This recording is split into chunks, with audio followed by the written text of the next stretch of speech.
शुक्लांबरधरं विष्णुं शशिवर्णं चतुर्भुजं प्रसन्नवदनं ध्यायेत् सर्वविघ्नोपशान्तये शान्तं शुचिस्मितं देवं निस्सीममहिमान्वितं कवचं शिष्यगणस्य भिषजं भवरोगिणाम् आत्मज्ञानप्रदातारमवाङ्मानसगोचरं सद्यःसिद्धिकरं गुरुं नमामि स्वात्मनायकम् शङ्कारूपेण मच्चित्तं पङ्कीकृतमभूज्यया किङ्करी यस्य सा माया शङ्कराचार्यमाश्रये भारती करुणापात्रं भारती पदभूषणं भारती पदमारूढं भारती तीर्थमाश्रये अज्ञानां जाह्नवी तीर्थं विद्यातीर्थं विवेकिनां सर्वेषां सुखदं तीर्थं भारती तीर्थमाश्रये विद्या विनय संपन्नं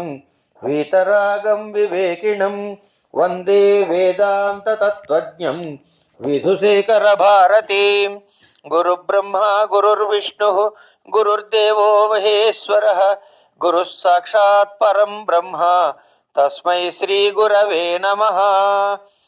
श्रुतिस्मृतिपुराणानाम् आलयं करुणालयं नमामि भगवत्पादशङ्करं लोकशङ्करं कृष्णाय वासुदेवाय हरये परमात्मने प्रणतः क्लेशनाशाय गोविन्दाय नमो नमः।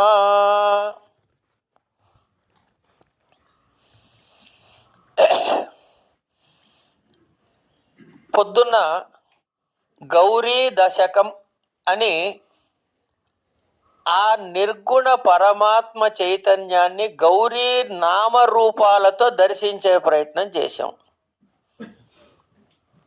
ఈ సెషన్లో శంకరకృత కృష్ణాష్టకాన్ని అనుసంధానం చేసుకుందాము అని పెద్దలు నిర్ణయం చేశారు. ప్రారంభం చేసుకోవటానికి ముందు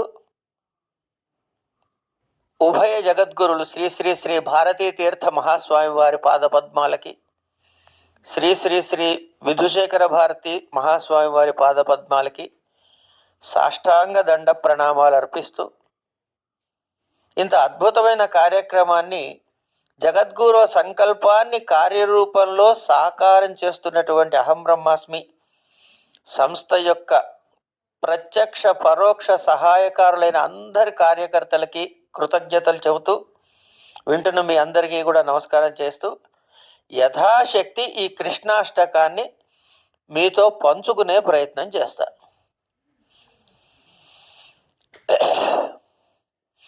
శ్రియా శ్లిష్టో విష్ణు స్థిరచర గురుర్వేద విషయో ధియాం సాక్షి శుద్ధో హరిరసురహంతాబ్జనయనః గదీశంకీ చక్రీ విమల వనమాలీ స్థిర రుచిః శరణ్యో లోకేశో మమ భవతు కృష్ణో అక్షి విషయః. శరణ్యః లోకేశః మమ భవతు కృష్ణః అక్షి విషయః అంటే నా కంటికి కనబడుగాక, నిరాకారుణ్ణి సాకారుడుగా చేసి నాకు కనపడమని శంకరులు అడుగుతున్నారండి. అయితే ఈ అక్షి విషయ అంటే కంటికి కనపడమని మాత్రమే కాదు, మనం ప్రత్యక్షం అంటాం. ప్రత్యక్షం అంటే ఏమిటి? అక్షి అంటే కన్ను, కానీ కన్నుతో కనపడితే నిజమా? కాదుగా, చెవులతో విన్నది కూడా నిజమే. కనుక జ్ఞానేంద్రియములతో అనుభవించదగ్గదన్నీ ప్రత్యక్షమే. కనుక ఆయన మనకి కళ్ళ ముందు ఇట్లా మళ్ళీ మేకప్ వేసుకు రావక్కర్లే. మనసుకి ద్యోతకమైనా సరే ఇక్కడి వరకు ఒక భాగం నాకు అనుభవంలోకి రావాలి అని ప్రత్యక్ష విషయ అంటే భవత్మే కృష్ణో అక్షి విషయ అంటే నాకు అవగతమవుగాక. అంటే ఏంటి? ఆయన అస్తిత్వము నాకు అనుభూతి కలుగుగాక. అంటే ఇక్కడ ఆయన మనకి అపరోక్ష అనుభూతి గురించి స్పర్శ చేశాడు. ఇక్కడ అది ఒక్క శబ్దంలో అనేకములు ఇరికిస్తాడండి ఆ మహానుభావుడి. శబ్దం సాధికారత చూడండి. ఎందుకంటే ఆయన పరమాత్మ. ఆయనకు కాకపోతే శబ్దం ఎవరికి అధికారంలో ఉంటుంది? ఆయన ఒక అక్షరం అన్నాడంటే దాని వెనకాల ఎంతో లోతైనటువంటి భావజాలం ఉంటుంది. వెతుక్కుంటూ పోవాలి మనం. ఇప్పుడు చేస్తున్న పని ఏమిటయ్యా అంటే, కోట ఎక్కడానికి శివాజీ గారు ఉడుములు వాడేవారని చెబుతారు, తెలుసు కదా మీకు. దాన్ని మూతికి ఒక చెంచాడు తేనె రాస్తారు అంతే, ఇంకేం రాయరు. అది ఇంకొక తేనె ఇంకా ఉందేమో అనుకుని గోడ ఎక్కుంటూ పోతుంది అది గట్టిగా పట్టుకుని. అట్లా ఇక్కడ ఊరికే ఉందని చెప్పుకోవడం, తర్వాత చింతనంతా మనమే చేసుకోవాలి, ఎవరికి వాళ్ళే. అంచేత ధర్మ అర్థ కామముల వరకే భార్యా పిల్లలు, మోక్షానికి ఎవడేడు వాడిదే. ఏమండి, ఎవ్వరూ మనకి కంపానియన్స్ ఉండరు, ఏక.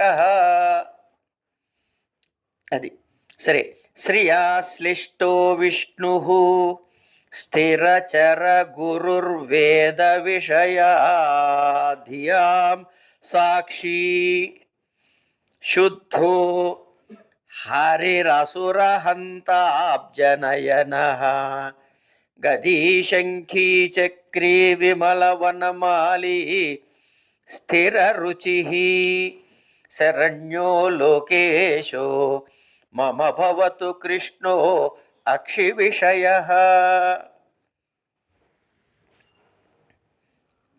అంటే స్థిరచర గురుర్వేద విషయ.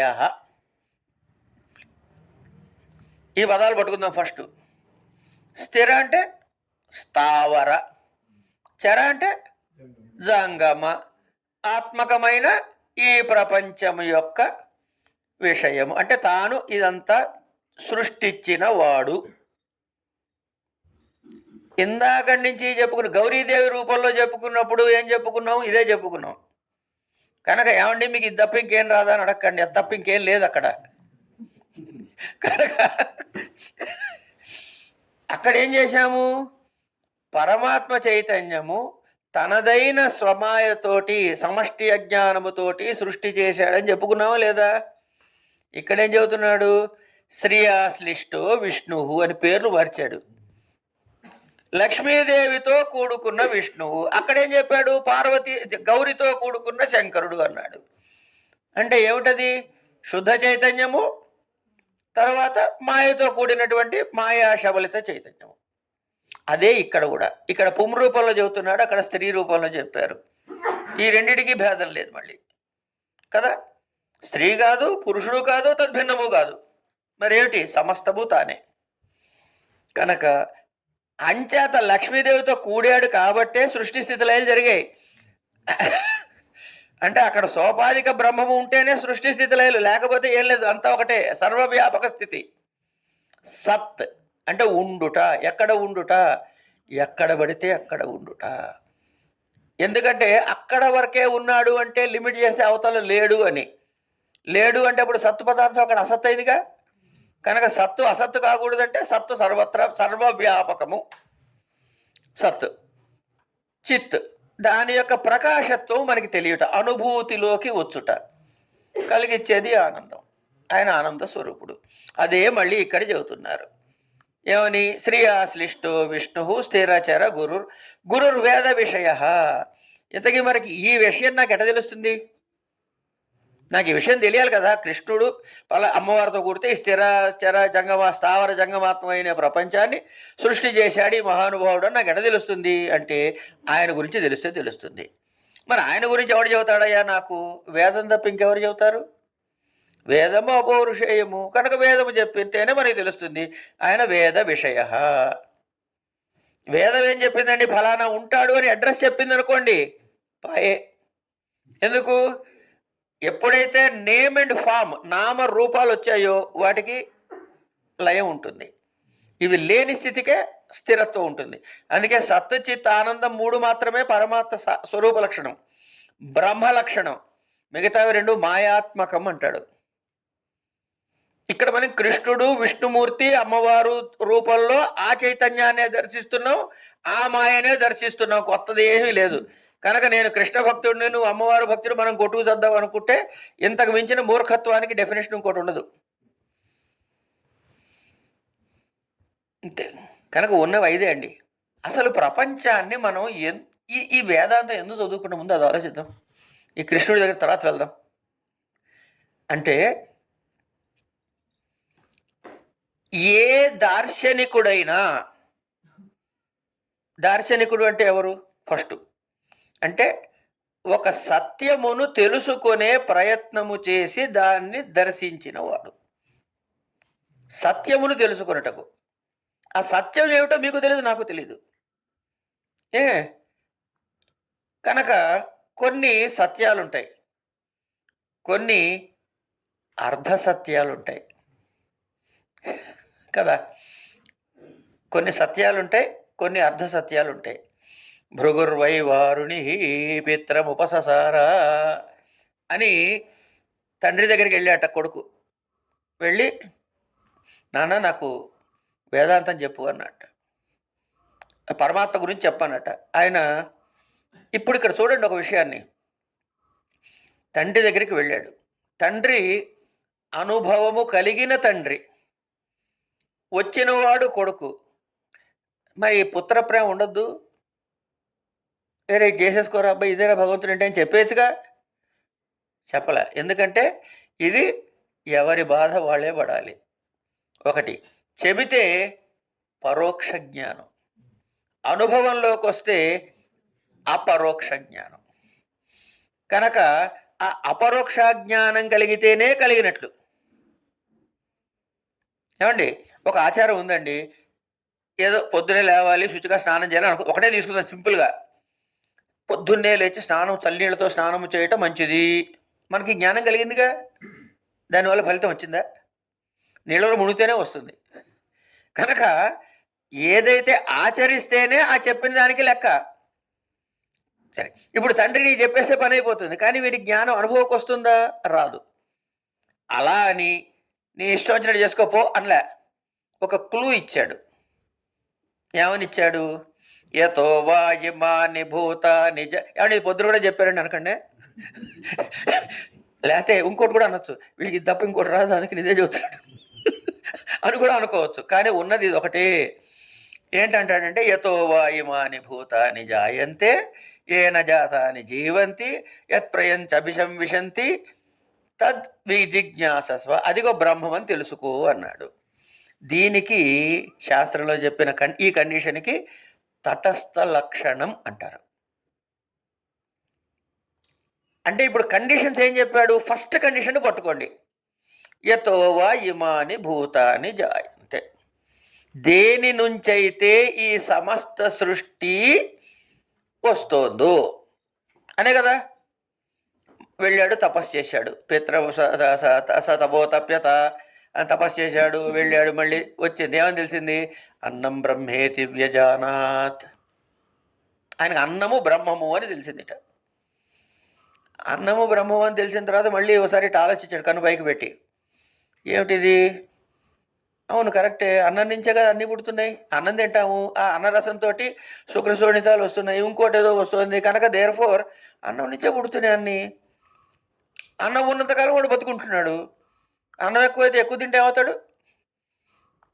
కనుక అన్నం ఉన్నట్టు కనుక సరిపోయింది కదా అనుకున్నట్ట. నిజమే కాదా? ఇప్పుడు నిజమే.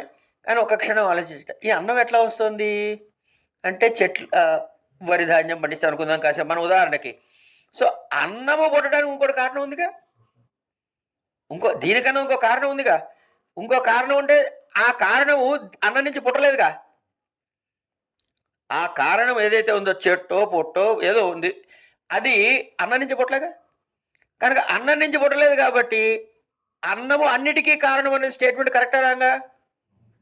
కరెక్ట్ కాదు, కానీ పార్షియల్ కరెక్ట్.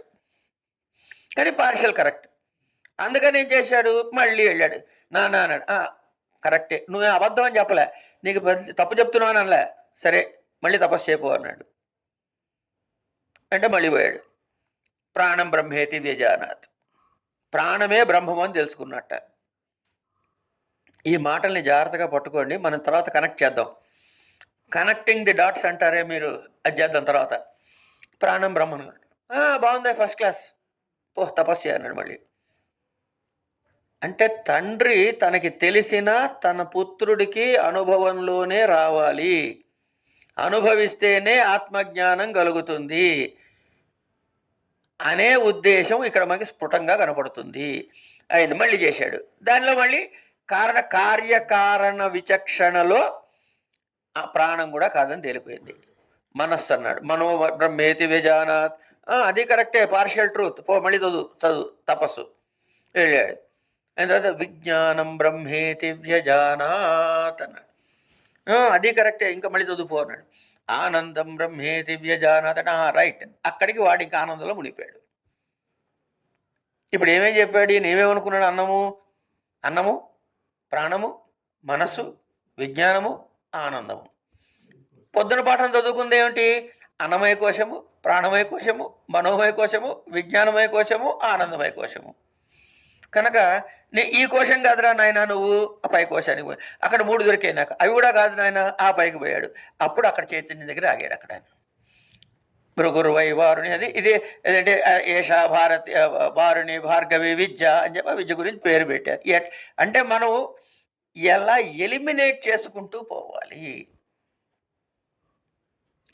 నేను శరీరమా? కాదు. ఎంతకాలం ఉన్నాము అంటే అన్నిటికన్నా ఒక చిన్న విషయం చెబుతా. అందరికీ చచ్చేంత ప్రాణమైనది ఏంటరా అంటే మన పేరు. అవునా కదా? ఎప్పుడు పెట్టారు ఈ పేరు? పుట్టిన వెంటనే పెట్టలే. 11వ రోజు 12వ రోజు పోనీ వెంటనే పెట్టారు అనుకుందాం కాసేపు. పుట్టిన తర్వాతగా పెట్టారు. ఆ మధ్య గ్యాప్లో మనం అనామకులమే, గుర్తుపెట్టుకున్న విషయం. అవునా కదా? మరి అనామకుడికి పేరేంటయ్యా? పరమాత్మకున్న పేరేమిటండి? అనామకుడు. సో వాడు అనామకుడే, నేను అనామకుడినే. కనుక వాడు నేను ఒకటే కదా. ఇది తెలుసుకోవటమే ఎక్సర్సైజ్. ఇవన్నీ కూడా మనకేంటంటే చిన్న చిన్న ఎక్సర్సైజులు అనమాట. రీడ్ అండ్ ఫర్గెట్, చదివి మర్చిపోయేవి కావు. రీడ్ అండ్ రూమినేట్, చదివి నవలాల్సినవి. సరే, అంచేత లక్ష్మీదేవితో కూడి ఉన్న విష్ణువు మాత్రమే, అంటే మాయతో కూడి ఉన్న పరమాత్మ చైతన్యమే స్థిర చర ఇవన్నీ స్థాపించగలుగుతాడు. దీని గురించి ఎవరు చెబుతాడంటే వేదము చెబుతుంది.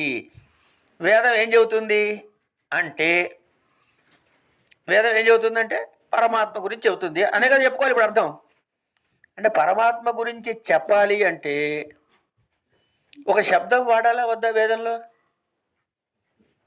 శబ్దముతో చెప్పగలిగామంటే లిమిట్ చేసేసినట్టుగా. ఇది కుర్చీ అంటే కుర్చీ లిమిట్ అయిపోయింది. ఇది రూపం అంటే లిమిట్ అయిపోయింది. మరి వేదం చెబుతుందా అంటే చెప్పదు. ఒకవేళ చెప్పింది అంటే అప్పుడు పరమాత్మ చైతన్యం ఏం కావాలి అంటే that would should be achieved అనాలి. అంటే సాధ్య వస్తువు అనాల్సి వస్తుంది. కానీ పరమాత్మ చైతన్యం సిద్ధ వస్తువే. మరి సిద్ధ వస్తువుని సాధ్య వస్తువుగా ఎట్లా కన్వర్ట్ చేస్తాం మనం? చేయకూడదు. అంటే ఏం చెప్పింది మరి వేదం అంటే? ఏది కాదో చెప్పింది. ఏది కాదో చెప్పినవన్నీ తీసుకుంటూ పోతే ఏది మిగిలిందో అదే పరమాత్మ చైతన్యము. సో వేదం ఏం చెప్పింది అంటే ఏది కాదో చెప్పిందండి అనాలి. అజ్ఞానాన్ని తొలగిస్తే జ్ఞానం మిగులుతుంది కాబట్టి. కనుక శ్రేయాశ్లిష్టో విష్ణు స్థిరచర గురు వేద విషయో ధియాం సాక్షి బుద్ధి సాక్షి. ఇప్పుడు మనం ఒక క్షణం ఇట్లా బుద్ధి సాక్షి అని దగ్గర ఆగితే ఏం చెప్పుకున్నాం? పొద్దున్న చెప్పుకున్నట్టున్నాం కదా. ఏది? సృష్టి స్టార్ట్ అయినప్పుడు మొట్టమొదట ఆ ప్రధానము నుంచి బుద్ధి పుట్టింది. మహత్ అంటాము, మహదాదులు అని చెప్పుకున్నాం కదా. కనుక బుద్ధికి సాక్షి అంటే బుద్ధికి పైవాడనేగా. ఇక్కడి నుంచే కదా జన్మ మొదలైంది. దీనిపైన ఏంటి? జన్మ లేనివాడనేగా. అజుడు అంటే పుట్టనివాడు. ఇక్కడ పుట్టాడంటే పోవాలి, పుట్టకపోతేనే పోవటం ఉండదు. సో ఆ సైకిల్లో కొట్టుకోకుండా ఉండాలంటే ఏం చేయాలి? పుట్టకూడదు. అలాంటి దాని సాక్షిభూతుడైనటువంటి శుద్ధ. మళ్ళీ ఏమైనా కొత్త విషయం చెబుతున్నారండి? నిత్య శుద్ధ బుద్ధ ముక్త స్వభావ. ఎవరు? హరిరసురహంత అబ్జనయన. ఏం చేస్తున్నాడు ఈయన? బుద్ధికి సాక్షి, మన్ని శుద్ధుణ్ణి చేస్తున్నాడు. ఎలా? ఆయన మనకున్నటువంటి దోషములను హరించి, హరి అంటే అదే అండి, దోషములను హరించి ఏం చేస్తున్నాడు? అసురహంత అంటే రాక్షసుల్ని పట్టుకొచ్చి సంహరిస్తున్నాడు అని మాత్రం కాదు. అది మీరెట్ట చెబుతారండి? రాక్షసులు వేరు, దేవతలు వేరు కదండి అంటే, ఏమోనండి మరి భగవద్గీతలో దైవాసుర సంపద్విభాగం అని చెప్పారండి నాకు తెలిసి. అందులో ఒకళ్ళలోనే ఉండే అసుర గుణాలు, ఒకళ్ళలో ఉండే దైవీ గుణాలు చెప్పారండి. కనుక దేర్ ఫార్ అసురుడు ఈజ్ ఈక్వల్ టు దైవము అండి. బట్ మీరు ఏ రూట్ మ్యాప్లో వెళ్ళారో అది లెక్కండి, అంతేగా. కనుక ఇప్పుడు అసురహంత శుద్ధ హరి అంటే ఏంటైంది? మనలోని దుర్గుణములను నశింపజేసి శుద్ధ చైతన్యమును మేల్కొనుపనేటటువంటి శక్తి కలిగిన శ్రీహరి. మళ్ళీ అబ్జనయన. ఈ అబ్జనయన ఎక్కడ వచ్చినా అంటే మన బాధలు వినేవాడు, మన బాధలు చూసేవాడు, మన రక్షించేవాడే. తర్వాత ఈయనెవరు? గది శంఖీ చక్రీ విమల వనమాలి స్థిర రుచి. ఈ స్థిర రుచి అంటే ఏంటండి? రుచి అంటే ప్రకాశం అండి, వెలుగు. స్థిర రుచి అంటే ఎటువంటి మార్పు చెందనటువంటి ప్రకాశము. ఏమండి? ఎటువంటి మార్పు చెందని ప్రకాశము. పైన ఏం చెప్పాడు? శ్రియాశ్లిష్టో విష్ణు స్థిర గురు చరణ వేద విషయ ధియాం సాక్షి శుద్ధ అన్నాడు. శుద్ధ అంటే ఎటువంటి దోషములు లేనివాడు, నిత్య శుద్ధ బుద్ధ ముక్తుడైనటువంటి వాడు. అంటే సర్వవ్యాపకుడైనటువంటి, సమస్త చరాచరం ఆయనే కదా మరి. కనుక సర్వవ్యాపకమైనటువంటి వాడు. ఇక్కడ ఏం చెబుతున్నాడు మళ్ళీ మనకి అంటే స్థిర రుచి అన్నాడు. అంటే స్వప్రకాశకుడు. అంటే దాన్ని ఏమంటారు? ఆ ప్రకాశం ఉంటేనే మనకు ఆయన ఉనికి తెలిసేది. సత్తొచ్చింది, చిత్తొచ్చింది, ఆనందం ఉండనే ఉంది. కనుక శరణ్య లోకేశ మమ భవతు కృష్ణ అక్షి విషయ. ఈ చైతన్యము, ఈ తత్వము నాకు బోధపడుగాక, లేదంటే నాకు కృష్ణుడు ప్రత్యక్షమవుగాక. ఏదైనా ఒకటే. భక్తుడు స్టేజ్లో ఉంటే కృష్ణుడు ప్రత్యక్షమవుగాక, జ్ఞానస్థితికి వాడు ఎదగలిగితే గనక నాకు ఆయన యొక్క తత్వం అవగతమవుగాక. రెండూ వస్తాయి అక్కడే. ఒకటి అపరోక్షానుభూతి, ఒకటి ఏమన్నా దర్శనము. అయిపోయింది. కనుక లక్ష్మీదేవితో కూడున్నటువంటి ఆ పరమాత్మ చైతన్యం ఏదైతే ఉందో, సర్వవ్యాపకమైన చైతన్యం ఏదైతే ఉందో, ఎలాంటిది ఆ చైతన్యం? స్థావర జంగమాత్మకమైన ప్రపంచమునన్నిటికీ కూడా జనకుడైన వాడు. ఎట్లా తెలియబడతాడయ్యా? వేదములతో మాత్రమే తెలియబడేవాడు. అలాంటి వాడు. సరే, మరి రూపాన్ని చెబుతున్నాడు ఇక్కడ, కృష్ణ రూపముగా ధ్యానిస్తున్నాడు కాబట్టి ఆ రూపానికి ఉండే అవయవ విశేషాలు చెప్పాలి. చెప్పకపోతే మనకి ధ్యానంలో ఎక్కడ కూర్చోబెట్టుకుంటాం? కనుక ఏం చేయాలంటే కృష్ణుని కూర్చోబెట్టాలి, ఆయనకు వనమాలు తగిలించాలి, గద తగిలించాలి, శంఖం చక్కించాలి, చక్రం తగిలించాలి. ఇక్కడ మనం పట్టుకోవాల్సింది ఏంటంటే, కృష్ణుడు ఇవన్నీ వేసు తిరిగాడమ్మా చెప్పండి. మనకి తెలిసిన సినిమా కథల్లోనే వేణువు తప్ప ఇంకేం లేదు ఆయన. మరి ఇవన్నీ ఎక్కడి నుంచి వచ్చాయి అంటే విష్ణువే కృష్ణుడు అని చెప్పినట్టే కదా. పైన చెప్పాడు శ్రీయాశ్లిష్టో విష్ణు అని. ఆయన ఏ రూపంలో రావాలి? కృష్ణ రూపంలో రావాలి అన్నాడు.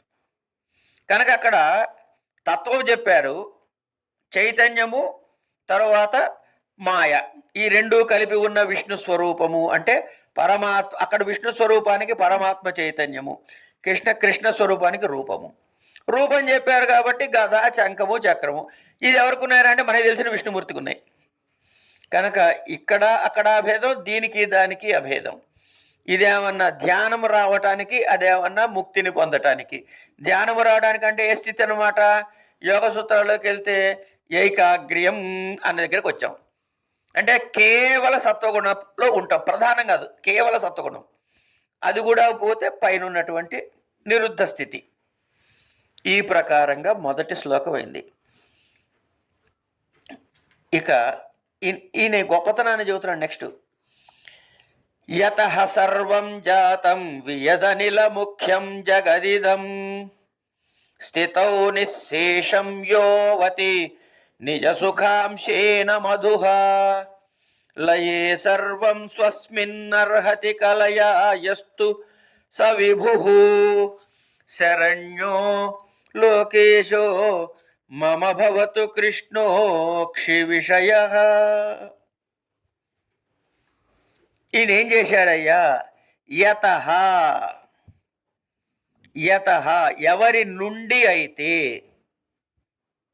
మళ్ళీ మనం ఒకటే బొమ్మ అండి, మన దగ్గర ఒకటే బొమ్మ ఉంటుంది. ఈ ఒక్క బొమ్మ నుంచి మనం ఎక్కడికి పోక్కర్లే. అర్థమైందండి? ఇప్పుడు ఒకసారి మేము నలుగురం హోటల్కి వెళ్ళామండి. పిచ్చి పిచ్చి కథలు కూడా చెప్పుకోవాలి మధ్య మధ్యలో, లేకపోతే బాగోదు. మరి సీరియస్గా పాఠం చెప్పకూడదు. వెళ్ళిన తర్వాత ఆయన ఏమైనా సమోసా ఆర్డర్ ఇచ్చాడు, ఆయన ఏమైనా పూరీ కూర ఆర్డర్ ఇచ్చాడు, నేనేమైనా చపాతీ కూర ఆర్డర్ ఇచ్చాడు. ఏం తిన్నామంటే మేము ముగ్గురం 3 పేర్లు చెప్పాము. కానీ ఉన్నదేంటి? గోధుమ పిండి ఆలుగడ్డ తప్ప చెప్పండి. ఆయన తిన్నదానిలో నేను తిన్నదానిలో ఉన్నది ఆలుగడ్డ గోధుమ పిండి. అంచేత ఆ చైతన్యం గురించి అనేక రూపాల్లో మనం చెబుతూ ఉంటాం. కానీ తెలుసుకోవాల్సింది మాత్రం ఒకటే సత్యం. అదే మళ్ళీ నెక్స్ట్ శ్లోకంలో చెబుతున్నాడు. ఇప్పుడు ఇంతకీ పరమాత్మ చైతన్యం అంటే మనం ఏం చెప్పుకున్నాం మాస్టర్? ఒక చైతన్యం ఉంది, దానికి ఒక మాయ కలిస్తే సోపాధిక బ్రహ్మము అన్నాం. అక్కడి నుంచి మిగతా సృష్టి అంతా జరిగింది అని చెప్పుకున్నాం. అందులో మొట్టమొదటి వచ్చినవి ఏమిటి? అన్నిటికన్నా సూక్ష్మమైనటువంటి సూక్ష్మ తన్మాత్రలు అను ఆకాశము, వాయువు, అగ్ని, నీరు, పృథివీ, ఇవే కదా పంచమహాభూతాలు. ఎటువంటి కల్తీ లేని అపంచీకృత పంచమహాభూతాన్ని. ఆ మాట వాడదలుచుకోలే నేను, తెలుగు మీనింగ్ చెప్పుకుంటున్నాం కదా.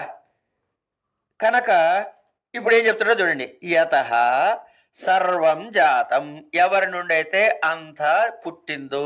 ఏమేమిటి? వియద్ అనిల ముఖ్యం జగదిదం అంటే ఆకాశము, నీరు మొదలైనటువంటి. అంటే ఇప్పుడు ఎవరి దగ్గర నుంచి పుట్టాయి? మరి ఇప్పుడు మనకి తెలిసింది శుద్ధ చైతన్యం మాయతో కలిసి వచ్చింది. అదే చెప్పారు ఇక్కడ. కనుక ఇప్పుడు కృష్ణుడు అంటే ఎవరు? ఈయన ఎవరి గురించి మాట్లాడుతున్నాడు ఇక్కడ? పరబ్రహ్మ చైతన్యం గురించి మాత్రమే మాట్లాడతాడు. ఇంకోటి మాట్లాడు. ఏది చూసినా చెప్పేస్తే సరిపోతుంది. అంచేత ఇలాంటి వేదాంత పరీక్షలు రాయడం చాలా తేలికండి. ఏమండి దీనికి ఈ స్తోత్రం ఉదాహరణ అంటే ఏమీ లేదండి, పరమాత్మ చైతన్యం గురించి ఇందులో వివరంగా చెప్పబడింది ఒకటే వాక్యం. ఏ స్తోత్రానికి ఇది రాసిస్తే పని అయిపోతుంది. ఆవు వ్యాసం లాగట.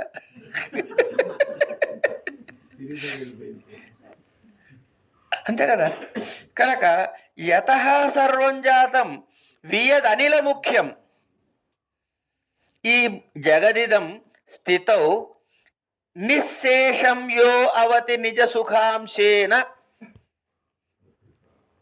ఆకాశము, నీరు ఇత్యాది పంచభూతాత్మములకు మూలమైనటువంటి వాడు ఈ సమస్త జగత్తుకి ఎవరి నుంచైతే పుట్టిందో, యతః సర్వం జాతం పుట్టిందో ఆయనటువంటి వాడు. ఈయనెవడు? మధుహ, మధువు అనే రాక్షసుడిని చంపినవాడు. రాక్షసుడు అంటే దుర్గుణముల పోగు. చంపటము అంటే అవి తొలగించుట, అంతేగాని కత్తి పెట్టి రక్తం కారేలా పొడవటం కాదు. మనలో దుర్గుణం పోతే అదే మధుహ. అయిన తర్వాత నిజ సుఖాంశేన. నిజము అంటే ఏమిటి? మళ్ళీ అక్కడ ఆగాలి. నిజము అంటే మళ్ళీ సత్యమే. సత్యము అంటే అదొకటి, సత్యం అని ఒకటి, తన ఒరిజినల్ ఫార్మ్ అని కూడా. నైజ స్థితి. నిజస్థితి అంటే నేను ఏదో అది అని. ఇప్పుడు నేను ఏదో అది కాకుండా ఆలోచిస్తే నేనేదో తెలుసుకున్నట్టు కాదు. అవునా కదా? నేను ఏదో అది కాకుండా వేరే అనుకుంటే నేను అనుకున్నది కాదు. నేను ఏదో అదే నేను తెలుసుకుంటే కరెక్ట్గా తెలుసుకున్నట్లు. కనుక అది ఏదో తెలుసుకుంటే అసలు తెలిసినట్టు. అది ఏది కాదో తెలుసుకుంటే అది తెలుసుకోనట్టు. అది అంటే సంస్కృతంలో ఏమంటాము? తత్తు. ఏమండి? దాని అసలు విషయం తెలిస్తే ఏంటండి? త్వము. ఆ తత్తే ఇది తెలిస్తే తత్వం తెలుస్తుంది, దాని అసలు స్థితి తెలుస్తుంది. అంటే తత్వం తెలియటం అంటే ఏమో కాదు, ఉన్నది ఉన్నట్టుగా తెలుసుకోవటం తత్వం తెలుసుకోవటం అంటే. ఇక్కడ ఉన్నవాడు ఎవడంటే పరమాత్మ చైతన్యం ఒక్కడే. అంచేత ఆ మధురాక్షసుడి యొక్క ని చంపినటువంటి హరి ఎక్కడ? లయే సర్వం స్వస్మిన్నర్హతి కలయా. ఈయన ఏం చేస్తున్నాడయ్యా? ఒకానొక కళ చేత సృష్టి చేస్తున్నట్ట. ఒకానొక కళ చేత ఏం చేస్తున్నాడు? నిశేషం యో అవతి, రక్షిస్తున్నాడుట. కళ అంటే అంశ అండి. కళ అంటే అంశ. కళాకాష్టాది అంటారు చూసారా, ఆ అంశ పార్ట్. ఇవన్నీ టైమ్స్ కూడా కొలతల్లో వస్తాయి, టైం కొలతల్లో కూడా వస్తాయి. తర్వాత లయే, సృష్టి అయింది, స్థితి అయింది, అవతయింది. లయే, లయకాలమునందు సర్వం స్వస్మిన్నే వర్హతి, తన ఎందే లైవ్ చేసుకుంటున్నాడు. ఏమంటే అందులో ఎట్లా లైవ్ అవుతుంది అంటే ఆడవాళ్ళకి బాగా తెలుస్తుంది ఈ విషయం. నిజం, అబద్ధం కాదు. గోధుమ పిండి తీసుకుని ముద్ద చేసి పెడతారు అక్కడ, అందులోంచి చిన్న ఉండ చేసి ఒత్తుతారు, పిచ్చి పిచ్చిగా వస్తుంది అది. అప్పుడు ఏం చేస్తారా, మళ్ళీ తీసి అందులో టప్పని కొడుతున్నారా? ఇది అందులో కలిసి, ఇప్పుడు అందులో మీరు వేసిన ముద్దని పరమాత్మ ముద్దని చూపించండి, కనపడ్డు మనకి. మా వంటిట్లోనే వేదాంతం ఉందమ్మా, ఇంకెక్కడా లేదు. వేదాంతం వంటిట్లోనే ఉంది, అందుకే ఇది వా అది వా.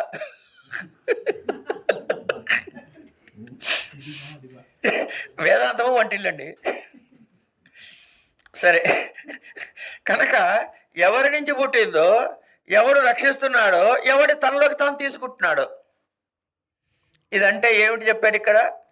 వివర్తవాదాన్ని చెప్పారు. వివర్తము అంటే మార్పు చెందుట, వికారము అంటే మళ్ళీ వెనక్కి పోలేకుండా మార్పు చెందుట. రెండు ఉదాహరణలు చెప్పుకుందాం. ఇక్కడ మనం రెండు విషయాల్ని గమనించాలండి. ఇప్పుడు చెప్పబోయే హరికథలో రెండు విషయాల్ని పట్టుకోవాలి. ఆవు దగ్గర పాలు పితికాం. ఆవు దగ్గర పాలు పితికాం. ఎంతకాలం ఉంటాయి ఆ పాలు పాడవకుండా? ఓ పూట ఓ రోజు. సాయంత్రం పొయ్యి మీద పెడితే టప్పని పగులుతాయి, అంతే కదా. కనుక అది నిత్యమా అనిత్యమా? అనిత్యం. ఏమీ లేదు, తీసాం, అలా పెట్టాం. ఇప్పుడు పొయ్యి మీద పెట్టి అగ్గి వెలిగించటము అనే ఒక సంస్కారం చేయండి. అక్కడ పాలని సంస్కరిద్దాం. ఏమైంది? కాచిన పాలు అయింది. అది ఇంకో రోజు ఎక్స్ట్రా ఉంటుంది దీనికన్నా. ఈ విరిగిపోయే పాల కన్నా ఎక్స్ట్రా ఉంటుందా ఉండదా? ఉంటుంది. కనుక కొంచెం ఆ అనిత్యత్వం తగ్గింది. దీనికి తోడు పెట్టుట అనే ఇంకో సంస్కారాన్ని చేద్దాం. నెక్స్ట్ సంస్కారం పెరుగైంది. ఈ కాచిన పాల కన్నా ఎక్కువ కాలం ఉంటుంది అది. పెరుగు పులిస్తే పొలవచ్చు కాక, పెరుగైతే ఉంటుందిగా. దాన్ని చిలకటం అనే ఇంకో సంస్కారం చేద్దాం. అప్పుడేమొచ్చింది? పెరుగు కన్నా ఎక్కువ కాలం ఉంటుందా వెన్న? ఉంటుంది. దాన్ని మళ్ళీ నిప్పు పెడదాం, ఇంకో సంస్కారం. ఏమండి? నెయ్యి అయింది. ఈ నెయ్యి ఎంతకాలం ఉంటుంది? ఎంతకాలమైనా ఉంటుంది. అందుకే ఇప్పటికి కూడా త్రిశూర్ దగ్గర ఏదో దేవాలయం, శివాలయం ఉందిట. అక్కడ 100 ఏళ్ల నాటి ఆవు నెయ్యి ఉందిట, అభిషేకం చేసింది పరమాత్మకి. ఆయుర్వేద వైద్యులు అక్కడ పోయి తెచ్చుకుంటారని విన్నా. ఎక్కడో నిజం అబద్ధం నాకు తెలియదు, కానీ విషయం అది, విన్నది మాత్రం అది నిజమే కదా. అంటే ఏమైంది? ఒక సంస్కారము ద్వారా అనిత్యత్వం నుంచి ఎక్కడికి వెళ్ళామండి? ఇది ఎక్కడుంటే వంటిల్లో తెలుస్తుంది.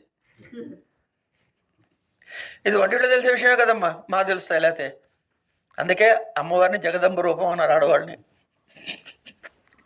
సరే, కనుక సంస్కారం ద్వారా ఇక్కడ జరిగింది ఏంటంటే, నెయ్యి వెన్న కాదు, వెన్న పెరుగు కాదు, పెరుగు కాచిన పాలు కాదు, కాచిన పాలు మళ్ళీ పాములు పచ్చి పాలు కాదు. ఇది వికారము చెందుట అంటారు. కనుక వెనక్కి పోకపోతే వికారం, వెనక్కి పోగలిగితే వివర్తం. ఎట్లా? ఇందాక మీరు వేసారే గోధుమ పిండిలో మళ్ళీ చిన్న పిండి, అది వివర్తం. కనుక అంటే ఏమిటి? వివర్తవాదములో ఉన్నది ఒకటే, దాన్ని రకరకాలుగా పంచుతున్నాం, మళ్ళీ వెనక్కి కలుపుతున్నాం.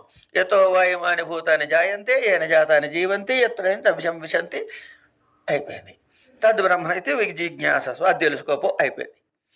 కనుక ఈ వికారము దేనికయ్యా అంటే మనని మనం సంస్కరించుకోవటానికి.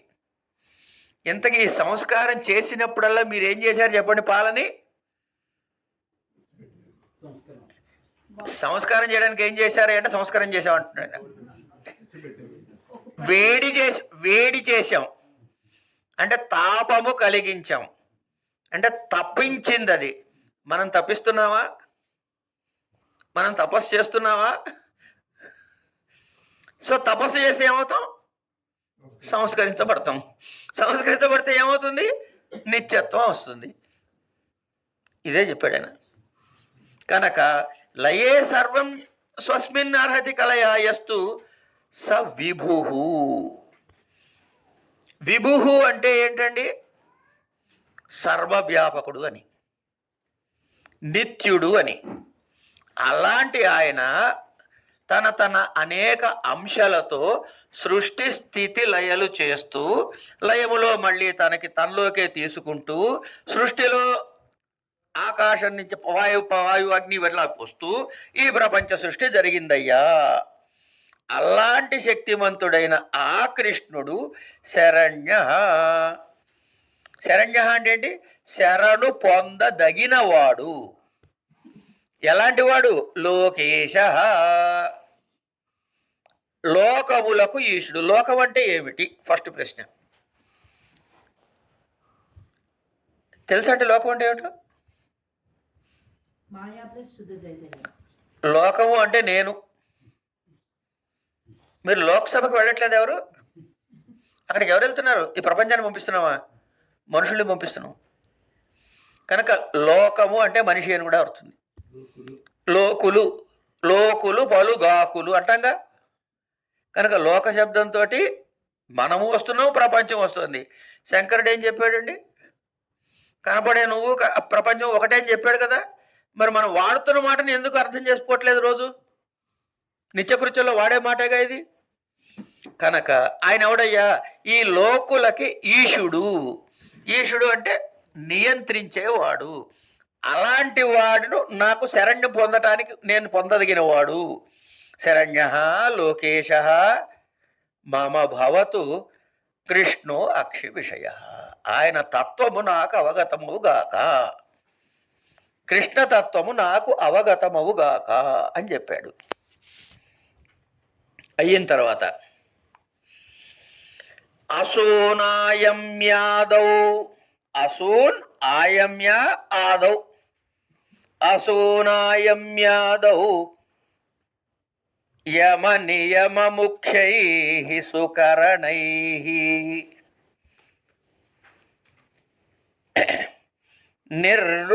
నిరుద్యేద్యం చిత్తం నిర్నుద్యేదం చిత్తం ఇదం చిత్తం హృది విలయమానీయ సకలం యమీడ్యం పశ్యంతి ప్రవరమతయో మాయినమసౌ శరణ్యో లోకేశో మమ భవతు కృష్ణో అక్షి విషయ. అసూన్ ఆయమ్య ఆదౌ. మనం ఈ మాట అందరూ విన్నవాళ్ళవేనండి. వాడు పాపం అసూలు భాషాడరా అంటారు చూసారా? ఏం చెప్తున్నారు అక్కడ? ప్రాణమును ఆయమ్య అలాగే దగ్గర పెట్టుకుని అంటే ఏంటి? ప్రాణాయామములతో ఆదౌ, ప్రాణాయామము నుంచి ప్రారంభం చేసి యమ నియమ ముఖ్యై, యమ నియమాసన ప్రాణాయామ ప్రత్యాహార ధారణ ధ్యాన సమాధి అష్టాంగ యోగం సాధన చేసి, ఇదేమిటిది? సుకరణై. కరణము అంటే అసాధారణ కారణము అంటారు. కరణము అంటే అసాధారణ కారణం. ఏనైనా కనుక ఒక కారణం ఉంటుంది, అది దానికి కారణము అంటారు.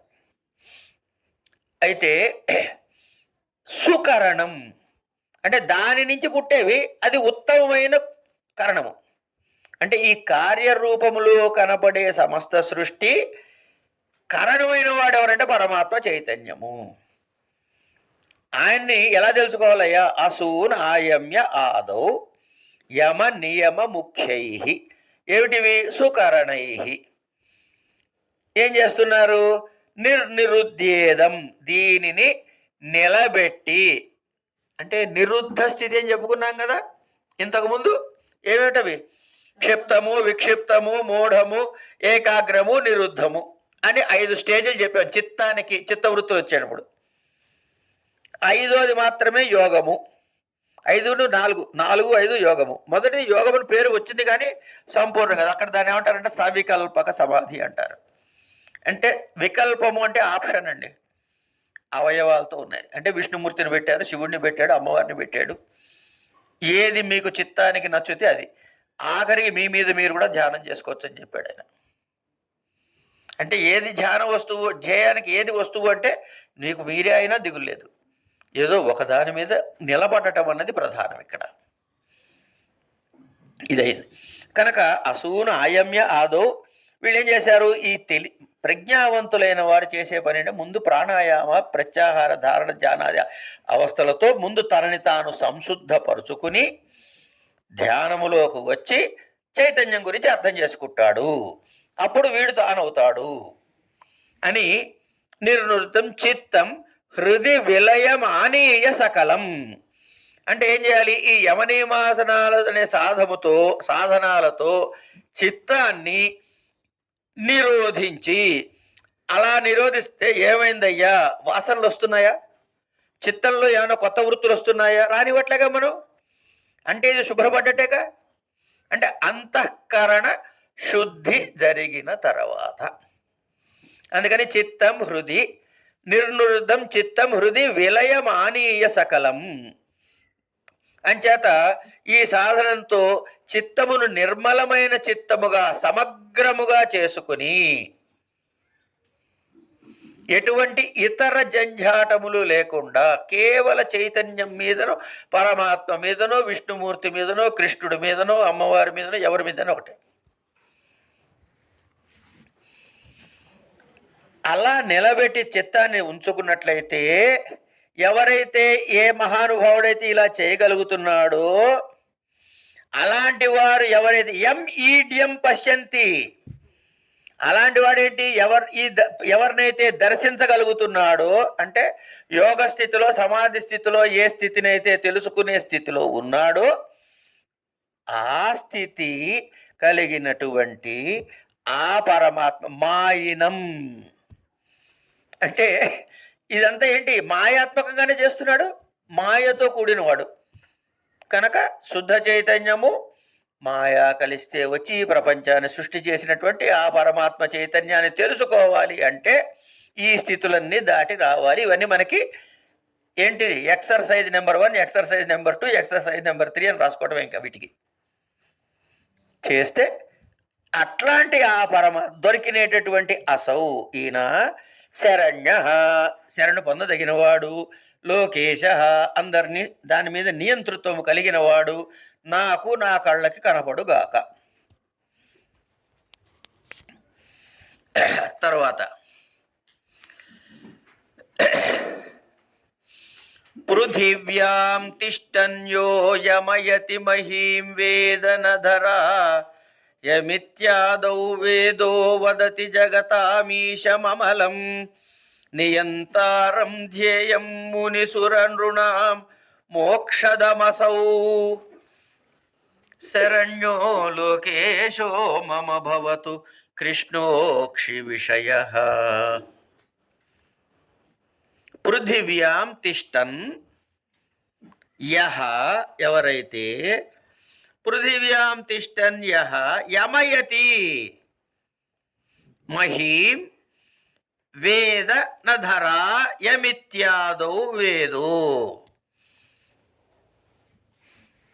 వదతి జగతామీశమమలం నియంతారం ధ్యేయం మునిసుర నృణాం మోక్షదం అసౌ శరణ్యః లోకేశః మమ భవతు కృష్ణో అక్షి విషయః.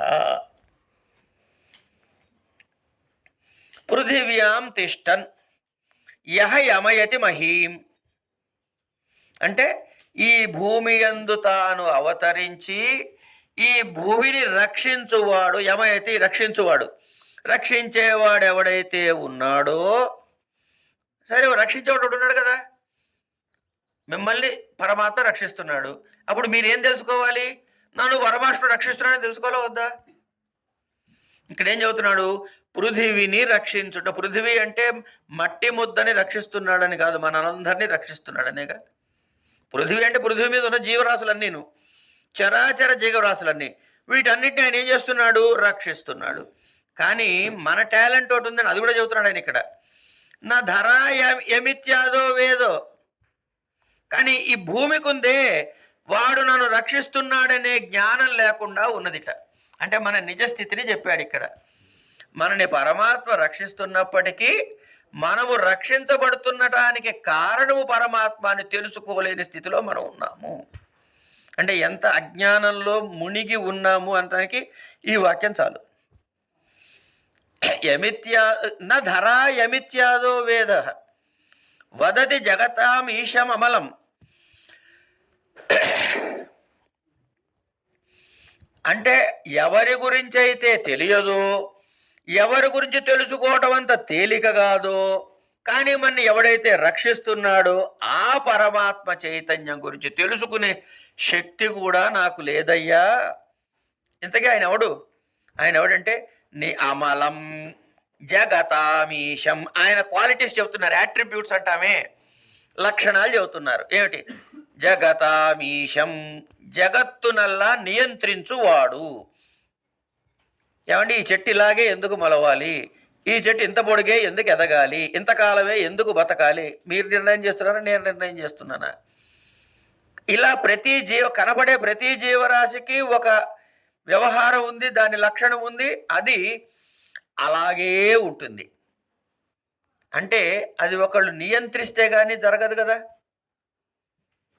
ఒకళ్ళు నియంత్రిస్తే కానీ జరగదు. ఇప్పుడు ఓ పుస్తకం ఉందండి, నేను ఓ పుస్తకం రాశాను, రాయలేదు లేండి ఊరికే మాట వరుసకి, ఓ పుస్తకం రాశాను. ఆ పుస్తకంలో నేను ఏదో కాస్త సైన్స్ సబ్జెక్ట్ రాశాను అనుకుందాం కాసేపు. 10వ క్లాస్ పిల్లడికి 10వ క్లాస్ టెక్స్ట్ బుక్ రాశాను. నా జ్ఞానం 10వ క్లాస్ టెక్స్ట్ బుక్ మందమైనా అంతకన్నా ఎక్కువ ఉన్నట్టారా? నాకు ఎక్కువ ఉంటేనే కొంత రాయగలిగాను కదా. అంటే అర్థం ఏంటి? రాయబడిన దానికన్నా రాసిన వాడు తెలివిగలవాడు. కనబడే సృష్టి కన్నా కనబడిన శక్తివంతుడు దీనికన్నా గొప్పవాడు. వాడెవడు? ఈశ్వరుడు. జగతాం ఈశ. ఆయన ఎట్లాంటి వాడు కనుక ఇందులో నేను పుట్టించా కాబట్టి, నేను చేస్తున్నా కాబట్టి, ఈ చెట్టు నాకు ఇష్టము, అది నాకు ఇష్టం లేదు, వీడు ఎక్కువ వీడు తక్కువ, ఇలాంటి మలములేమీ లేవు. మలము అంటే బోరద. ఏమేమిటున్నాయి మనకి? సాత్విక రాజస తామసం అనే మలాలు ఒంటికి పూసుకు తిరుగుతూ ఉంటాం. దీనివల్ల సత్వరజస్తమ గుణాలు అంటామే, అవన్నీ మలములు. అవి శరీరానికి పడతాయి, మనసుకి పడతాయి, నోటికి పడతాయి. అంటే శబ్దానికి రూపానికి కూడా. ఇవేవి అంటని వాడు అమలం. అంటే సత్వరజస్తమో గుణ భిన్నుడు ఎవడు? వాడు అని అమలం. తర్వాత నియంతారం, వీటిని అనుసంధానము చేసి నిలబెట్టేవాడు. ధ్యేయం మునిసురాండ్రుణాం, అంటే మునులు గాని దేవతలు గాని మనుషులు గాని ఎవరైనా సరే, ఎవరినైతే ధ్యానించదగిన వాడున్నాడో, ఎవరినైతే ధ్యానిస్తారో అతడు ఏం చేస్తాడు? ఇంతకీ అసలు విషయం చివరిని చెప్పాడు. మోక్షదం, మోక్షమును ఇచ్చువాడు. ఈయన ఎక్కడైనా డబ్బు దశకం అడిగాడండి? అడగలే. మోక్షం తప్ప ఇంకేం అడగడండి శంకరుడు. ఎందుకు? ఆయన ఎలాగో ముక్తుడు. ఈ చదివే వాళ్ళందరూ కూడా మోక్షం కలగాలి అనే జ్ఞానం మనకు కలగడానికి. మోక్షదం అసౌ కృష్ణరణ్య లోకేశ మమ భవతు కృష్ణో అక్షి విషయ.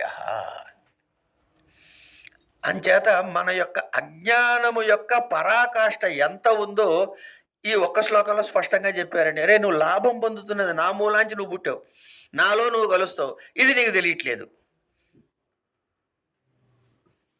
ఎప్పుడైతే నీకు తెలియట్లేదంటే ఏం తెలియట్లేదో చెప్పాడుగా, కనుక తెలుసుకోవాల్సిన ప్రయత్నం చేయాలిగా. అంటే సాధన చేయాలి. కనుక సాధన ద్వారా అటు వెళ్తాం. ఏమండి మరి ఇక్కడ పాపం తెలియని వాళ్ళు శంకరుణ్ణి నానా రకాలుగా అంటూ ఉంటారు. ఆయన కర్మని నిరసించాడండి, అద్వైతము జ్ఞానమే చెప్పాడండి అంటారు. ఆయన అలా చెప్పలే. ఎవడికి ఏది అర్హత వాడికి అది చెప్పన్నాడు. అయితే ఇక్కడ ఒక విషయం చెప్పాలి. కేవలము కర్మ వల్ల మోక్షము రాదు అని అన్నారు అనుకోండి, అదొక స్టేట్మెంట్. అంటే మోక్షము రావడానికి కారణం ఏమిటి? కేవలము కర్మ వల్లనే కాదు, జ్ఞానము వలన కూడా డైరెక్ట్గా మోక్షం రావచ్చు. ఎందుకు అలా చెప్పాడయ్యా అంటే, సనక సనందనాథులు ఉదాహరణ ఉన్నారుగా. కనుక ఒక లక్షణానికి ఒక్కటంటే ఒక్కటైనా లక్ష్యము ఉన్నంత వరకు ఆ లక్షణాన్ని చెప్పు తీరాలి. లక్షణము అంటే ఏమిటి? డెఫినిషన్. లక్ష్యము అంటే దేన్ని గురించి చెబుతున్నావు అది. ఏమండి, ఈ లక్షణానికి 3 రకాల దోషాలు చెబుతారు. దీన్ని మనం ఇందాక ఆవు అన్నాడు కాబట్టి ఆవు వ్యాసం నుంచే చెప్పుకుందాం. ఆవు గురించి ఏం చెప్పారు అంటే, ఆవు అనగా అని కొమ్ములున్నది అన్నాడు అనుకుందాం. కరెక్టే, కొమ్ములున్నాయి లేదా ఆవుకి? సరిపోయింది. కానీ బర్రెకున్నాయి, గొర్రెకున్నాయి, జింకకున్నాయి. కనుక ఉండవలసినటువంటి వస్తువునందు ఉంటూ ఇతరములందు కూడా ఈ లక్షణం కనపడుతోంది. దీనిని అతివ్యాప్తి అంటారు. అతివ్యాప్తి అయిన తర్వాత కనుక అది కరెక్ట్ అయిన డెఫినిషన్ కాదు, లక్షణం కాదు. అలా అంటారా? సరే, అయితే ఆవు తెల్లగా ఉంటుంది అంటాడు. అన్ని ఆవులు తెల్లగా ఉన్నాయా? లేవు. అంటే విత్ ఇన్ ది గ్రూప్ ఉన్న సబ్జెక్ట్లో కూడా అన్నిటి యందు ఈ లక్షణం వర్తించట్లేదు. అంచేత కొన్ని చోట్ల ఈ లక్షణము కుదరటం లేదు. కనుక దీన్ని అవ్యాప్తి అన్నారు. ఇది ఒక దోషం. అతివ్యాప్తి దోషం, అవ్యాప్తి దోషం. అయిన తర్వాత సరే ఇంకోటి చెబుతానండి. గిట్ట చీలకుండా ఉన్నవన్నీ ఆవులు అన్నాడు. ఏ ఆవుకైనా గిట్ట చీలే ఉంటుంది, ఇట్లా ద్విశఫ ఇట్లా చీలు ఉంటుంది. ఏకశఫ కాదు, కలిసి ఉండదు. గుర్రానికి కలిసి ఉంటాయి. కావాలంటే మీరు గూగుల్ సెర్చ్లో మ్యాప్లో చూస్తే తెలిసిపోతుంది రెండింటి తేడా. ఏమండి, కనుక ఇది చెబితే అసంభవ దోషం ఇది. కనుక ఒక లక్షణాన్ని చెప్పేటప్పుడు లక్ష్యమునందు అతివ్యాప్తి, అవ్యాప్తి, అసంభవం అనే 3 దోషాలు ఉండకుండా ఉంటే అది లక్షణం. కనుక డైరెక్ట్గా జ్ఞానముతో మోక్షం వస్తుంది అనడానికి మీకు ఉదాహరణ రెడీగా ఉన్నాడు సనకసనందనాథుడు. కనుక కర్మ మార్గము ద్వారానే జ్ఞానం వస్తుంది అనొచ్చా ఇప్పుడు? ఆయన చెప్పింది అదే మరి. కానీ ఎవరికైతే ఆ స్థితి లేదో వాడికి ఇదే రూట్ మ్యాప్. అందుకే మీరని ఏ వేదాంత గ్రంథం రాసినా ముందు అధికారి అని రాస్తాడు ఒకటి. ఈ అధికారి అంటే ఎవరంటే వేదమును సాంగముగా అన్ని అంగములతో సహా చదువుకుని అర్థము తెలుసుకుని సాధన చతుష్టయ సంపత్తి కలిగిన ఇట్లా ఒక లిస్ట్ ఆఫ్ చెప్తారు. మరి అందులో వేదం ఉందిగా. వేదం చెప్పిన తర్వాత వేదంతో పాటు వేదాంగాలు కూడా కావాలని చెప్పారుగా. మరి వద్దని అక్కడ వేదంలో చెప్పింది కర్మ సిద్ధాంతమేగా. మరి అది నిరసించినట్టు అవుతుందా? తెలిసి తెలియక చెప్పే శబ్దాలు అవి. కాకపోతే అవి చాలా రుచిగా ఉంటాయి. గొడవ ఏంటంటే ఏది కూడదో అది అత్యంత రుచిగా ఉంటాయండి. అందుకే దాన్ని చార్ వాకులు అన్నారు. చక్కటి అందంగా ఉండే శబ్దాలు అవి. కనుక శంకరుడు ఏది నిరసించలేదు, ఏది నిరసించడు కూడా. ఎవడి స్థాయికి వాడిని ఎలా పైకి తీసుకురా, ఉన్న స్థితి నుంచి ఉన్నత స్థితికి వెళ్ళటం మన లక్ష్యం. నేను ఎప్పుడు ఇక్కడే ఉంటానంటే ఎట్ట కుదురుతుంది? తాపీ మేస్త్రికి తెలిసినంత జ్ఞానం మనకి లేకపోతే ఎట్టండి? ఇవాళ గోడ ఇక్కడ దాకా కట్టాడు, రేపు అంటే మళ్ళీ కూలగొట్టి కొడతాడా? ఇక్కడి నుంచి పైకి కడతాడు, మర్రని అక్కడి నుంచి పైకి కడతాడు. మరి మనం ఇక్కడ ఉన్న వాళ్ళు ఇక్కడే ఉండిపోతాం పర్మనెంట్ కంటే ఎట్లా? ఇక్కడి నుంచి కొంచెం పైకి ఎదగాలి, అక్కడి నుంచి కొంచెం పైకి ఎదగాలి. ఎన్ని రోజులు పడుతుందండి? ఏమో ఎన్ని జన్మలు పడుతుందో. ఎప్పుడెప్పుడు ఏమేమి పుణ్యపాపాలు చేసామో ఎవరికి తెలుసు కదా. కనుక ఆ పరమాత్మ యందు మనం ఏ స్థాయిలో ఆయనతో అనుసంధానం అవుతున్నాము. ముందు కర్మ. ఎలాంటి కర్మ? ఇది చెయ్యంగానే నాకు 1,00,000 గోవులు రావాలి, ఇది చెయ్యంగానే 10,000 సంవత్సరాలు నేను స్వర్గంలో ఉండాలి, ఇది చేసేవయ్యా 10,000 సంవత్సరాల తర్వాత వాట్ నెక్స్ట్ అంటే మళ్ళీ భూమి మీదకి వస్తానండి. ఇవి వచ్చే కాడికి మళ్ళీ వెళ్ళటం ఎందుకు? రిటర్న్ టికెట్ ఉన్నప్పుడు ఎందుకు మళ్ళీ వెళ్ళటం ఎందుకు అసలు? కనుక అంటే అంతకాలం మోక్షం నుంచి దూరంగా ఉన్నట్టే కదండి. 10,000 సంవత్సరాలు నాకు స్వర్గం కావాలని కోరుకుంటే 10,000 సంవత్సరాలు స్వర్గంలో ఉంటే నేను అంతకాలం నా మోక్షాన్ని ప్రాప్తి నుంచి నేను దూరంగా జరిగిపోయా, సుఖంలో ఉన్నా అక్కడ. కనుక నాకు ఇవేం వద్దయ్యా అంటాడు పెద్దలు. వాళ్ళు ఇవేమీ పట్టించుకో. అందుకే తపస్సులు ఎక్కడెక్కడ చేశారండి మహానుభావులు. అంతే, తపస్సు చేస్తే ధన్యులు మనం ఎదురుకుండా కనపడుతున్నారు, ఇద్దరు కళ్ళ ముందు కనపడుతున్నారు. ఆ బ్రాహ్మీ స్థితి మనకు ఎప్పుడు వస్తుంది ఏమో, వాళ్ళ అనుగ్రహం ఉండాలి, గురువు అనుగ్రహం ఉండాలి. సరే, కనుక ఇంతకీ మన గొప్పదనం ఏమిటయ్యా అంటే నిన్ను ఎవడు పోషించి పెంచి పోషించి రక్షిస్తున్నాడో వాడు ఎవడో నీకు తెలియకుండా కొట్టుకుంటున్నావు ఆయన అంటే అజ్ఞానంలో ఉన్నావు. ఆ తెలుసుకోవాల్సిన వాడు ఎవడయ్యా అంటే జగదీశుడు, అమలుడు, నియంత్రుడు, తర్వాత ధ్యేయ ముని సురముని అందరితోటి ధ్యేయ వస్తువు మోక్షమును ఇచ్చేవాడు అలాంటి శరణ్యుడైనటువంటి శ్రీకృష్ణుడు మమ్ము రక్షించుగాక, మా కంటికి కనపడుగాక. తర్వాత ఈయన ఎవరు రక్షించారు, ఈ వీళ్ళని ఎవరెవరు పూజించారు? ఇందాక వాళ్ళే చేశారు, ఇంక వేరే ఆప్షన్ లేదు. మహేంద్రాది దేవో జయతి జితిజానస్య బలవతో నకస్య స్వాతంత్ర్యం క్వచిదపి కృతౌ యత్కృతిముతే బలారాగాతేర్గర్వం పరిహరతి యోసౌ విజయినః శరణ్యః లోకేశః మమ భవతు కృష్ణః అక్షి విషయః.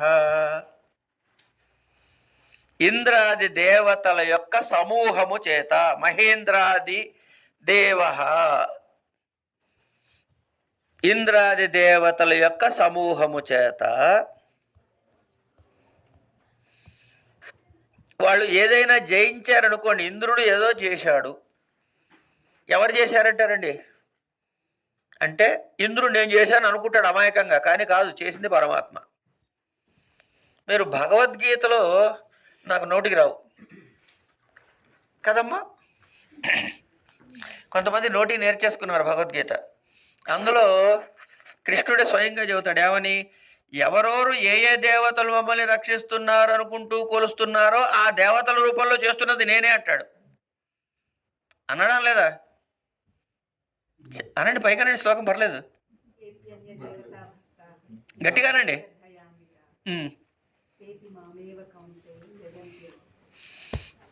కనుక ఇక్కడ చెప్తున్నది అదే, మహేంద్రాది దేవతలందరూ కూడా ఎవరి మీదైనా ఏదైనా విజయం సాధిస్తే ఆ జయించింది ఎవరయ్యా అంటే ఈ పరమేశ్వరుడి బలంతోటే తప్ప, ఈ పరమేశ్వరుడి అనుగ్రహం వల్ల తప్ప ఇంకేమీ వేరే కారణము కాదు అని చెప్పాడు. ఇప్పుడు ఈయన భగవద్గీత చెప్తున్నారా లేకపోతే కృష్ణాష్టకం చెబుతున్నాడా? కదమ్మా. కనుక ఏ శ్లోకము తీసుకున్నా, ఏ స్తోత్రం తీసుకున్నా ఆయన చెప్పదలుచుకున్న సిద్ధాంతమునకు సారభూతమైన విషయాలన్నీ అక్కడ ఉంటాయి. ఆయన ఏకశ్లోకి రాశాడు. ఈ ఒక్క శ్లోకంలో మళ్ళీ క్వశ్చన్ అండ్ ఆన్సర్స్. ఒక శ్లోకంలో మళ్ళీ ఒక ప్రశ్న, దానికి సమాధానం, ప్రశ్నే సమాధానం. ఇది గమనించండి, ఎంత డిడక్టివ్ లాజిక్ అంటామే మనం చదువుకునేటప్పుడు. ఆ డిడక్టివ్ లాజిక్ ఎంత నీట్గా ప్రజెంట్ చేసి ఎక్కడ ఆపాడో చూడండి. ఆ చైతన్యమే నేను అని వాడు శరణు కొట్టే వరకు తీసుకొచ్చాడు. ఒకటే శ్లోకం మళ్ళీ.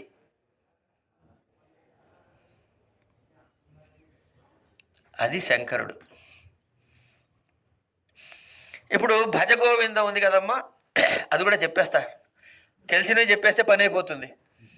ఎందుకంటే పరీక్షలు రాసేటప్పుడు ఏం చెప్తారంటే నీకు రాకపోతే వచ్చిన 3 ఎక్కడ రాసేరా అబ్బాయి అంటారు.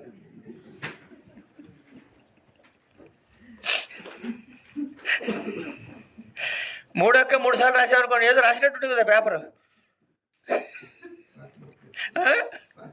పాస్ మార్కులు వస్తాయి. ఎందుకు? దిద్దేవాడికి కూడా ఓపి కూడా చాలా రాసినట్టు, అదే 3 మార్కులు ఎంతో వేసి వెళ్ళిపోతాడు వాడు ముందుకి, ఇంతేవాడు చదువుతాడు మళ్ళీ అని. సరే, మామూలుగా శంకరుడు అద్వైతం చెప్పారు, వేదాంతం చెప్పారు. కానీ మామూలు వాళ్ళు పాడుకునేందుకు కూడా కొంచెం పనికొచ్చేటట్టుగా భజగోవింద శ్లోకాలు కూడా చెప్పాడు. అమ్మా పాడుకునేందుకు పనికొచ్చేట్టుగా భజన అంటే ఇక్కడ వేదాంతం చెప్పలేదా? అది ప్రశ్న. ఆయన చెప్పిందే వేదాంతం. మళ్ళీ అక్కడ ఆయన చెప్పిందే వేదాంతం. ఏం చెప్పాడయ్యా? ఏమంటే మిగతా స్తోత్రం అంతా నాకు రాదండి, మొదటి శ్లోకం ఒకటే వచ్చండి అన్న నాలంటాడు ఓ చేతగానోడు. నాకు మొదటి శ్లోకం చెప్పరా బాబు అన్నట్టు మా గురువు గారు. భజ గోవిందం భజ గోవిందం గోవిందం భజ బూఢమతే సంప్రాప్తే సన్నిహితే కాలే నహి నహి రక్షతి డుక్రింకరణే. అంటే ఏంటి అర్థం? అంటే మనకి ప్రపంచంలో రకరకాల వ్యాఖ్యలు కనపడతాయి దీనికి.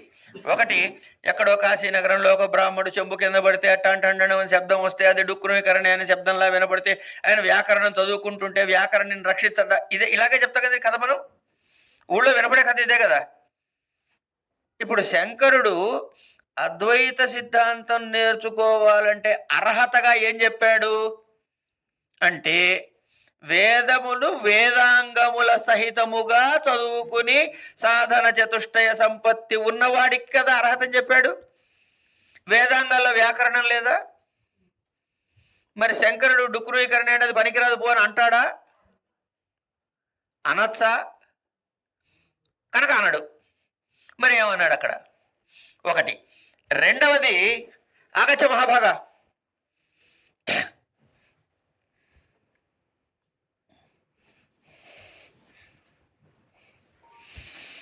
ఇక్కడి నుంచి పరీక్ష ఎగ్జామినర్ వచ్చారు నాకు.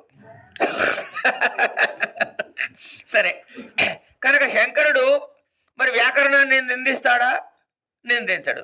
సరే, అది కూడా కాదండి, అసలు డుక్రీకరణే అంటే ఆయన వ్యాకరణ పండితుడు, అందుకని చెప్తున్నా.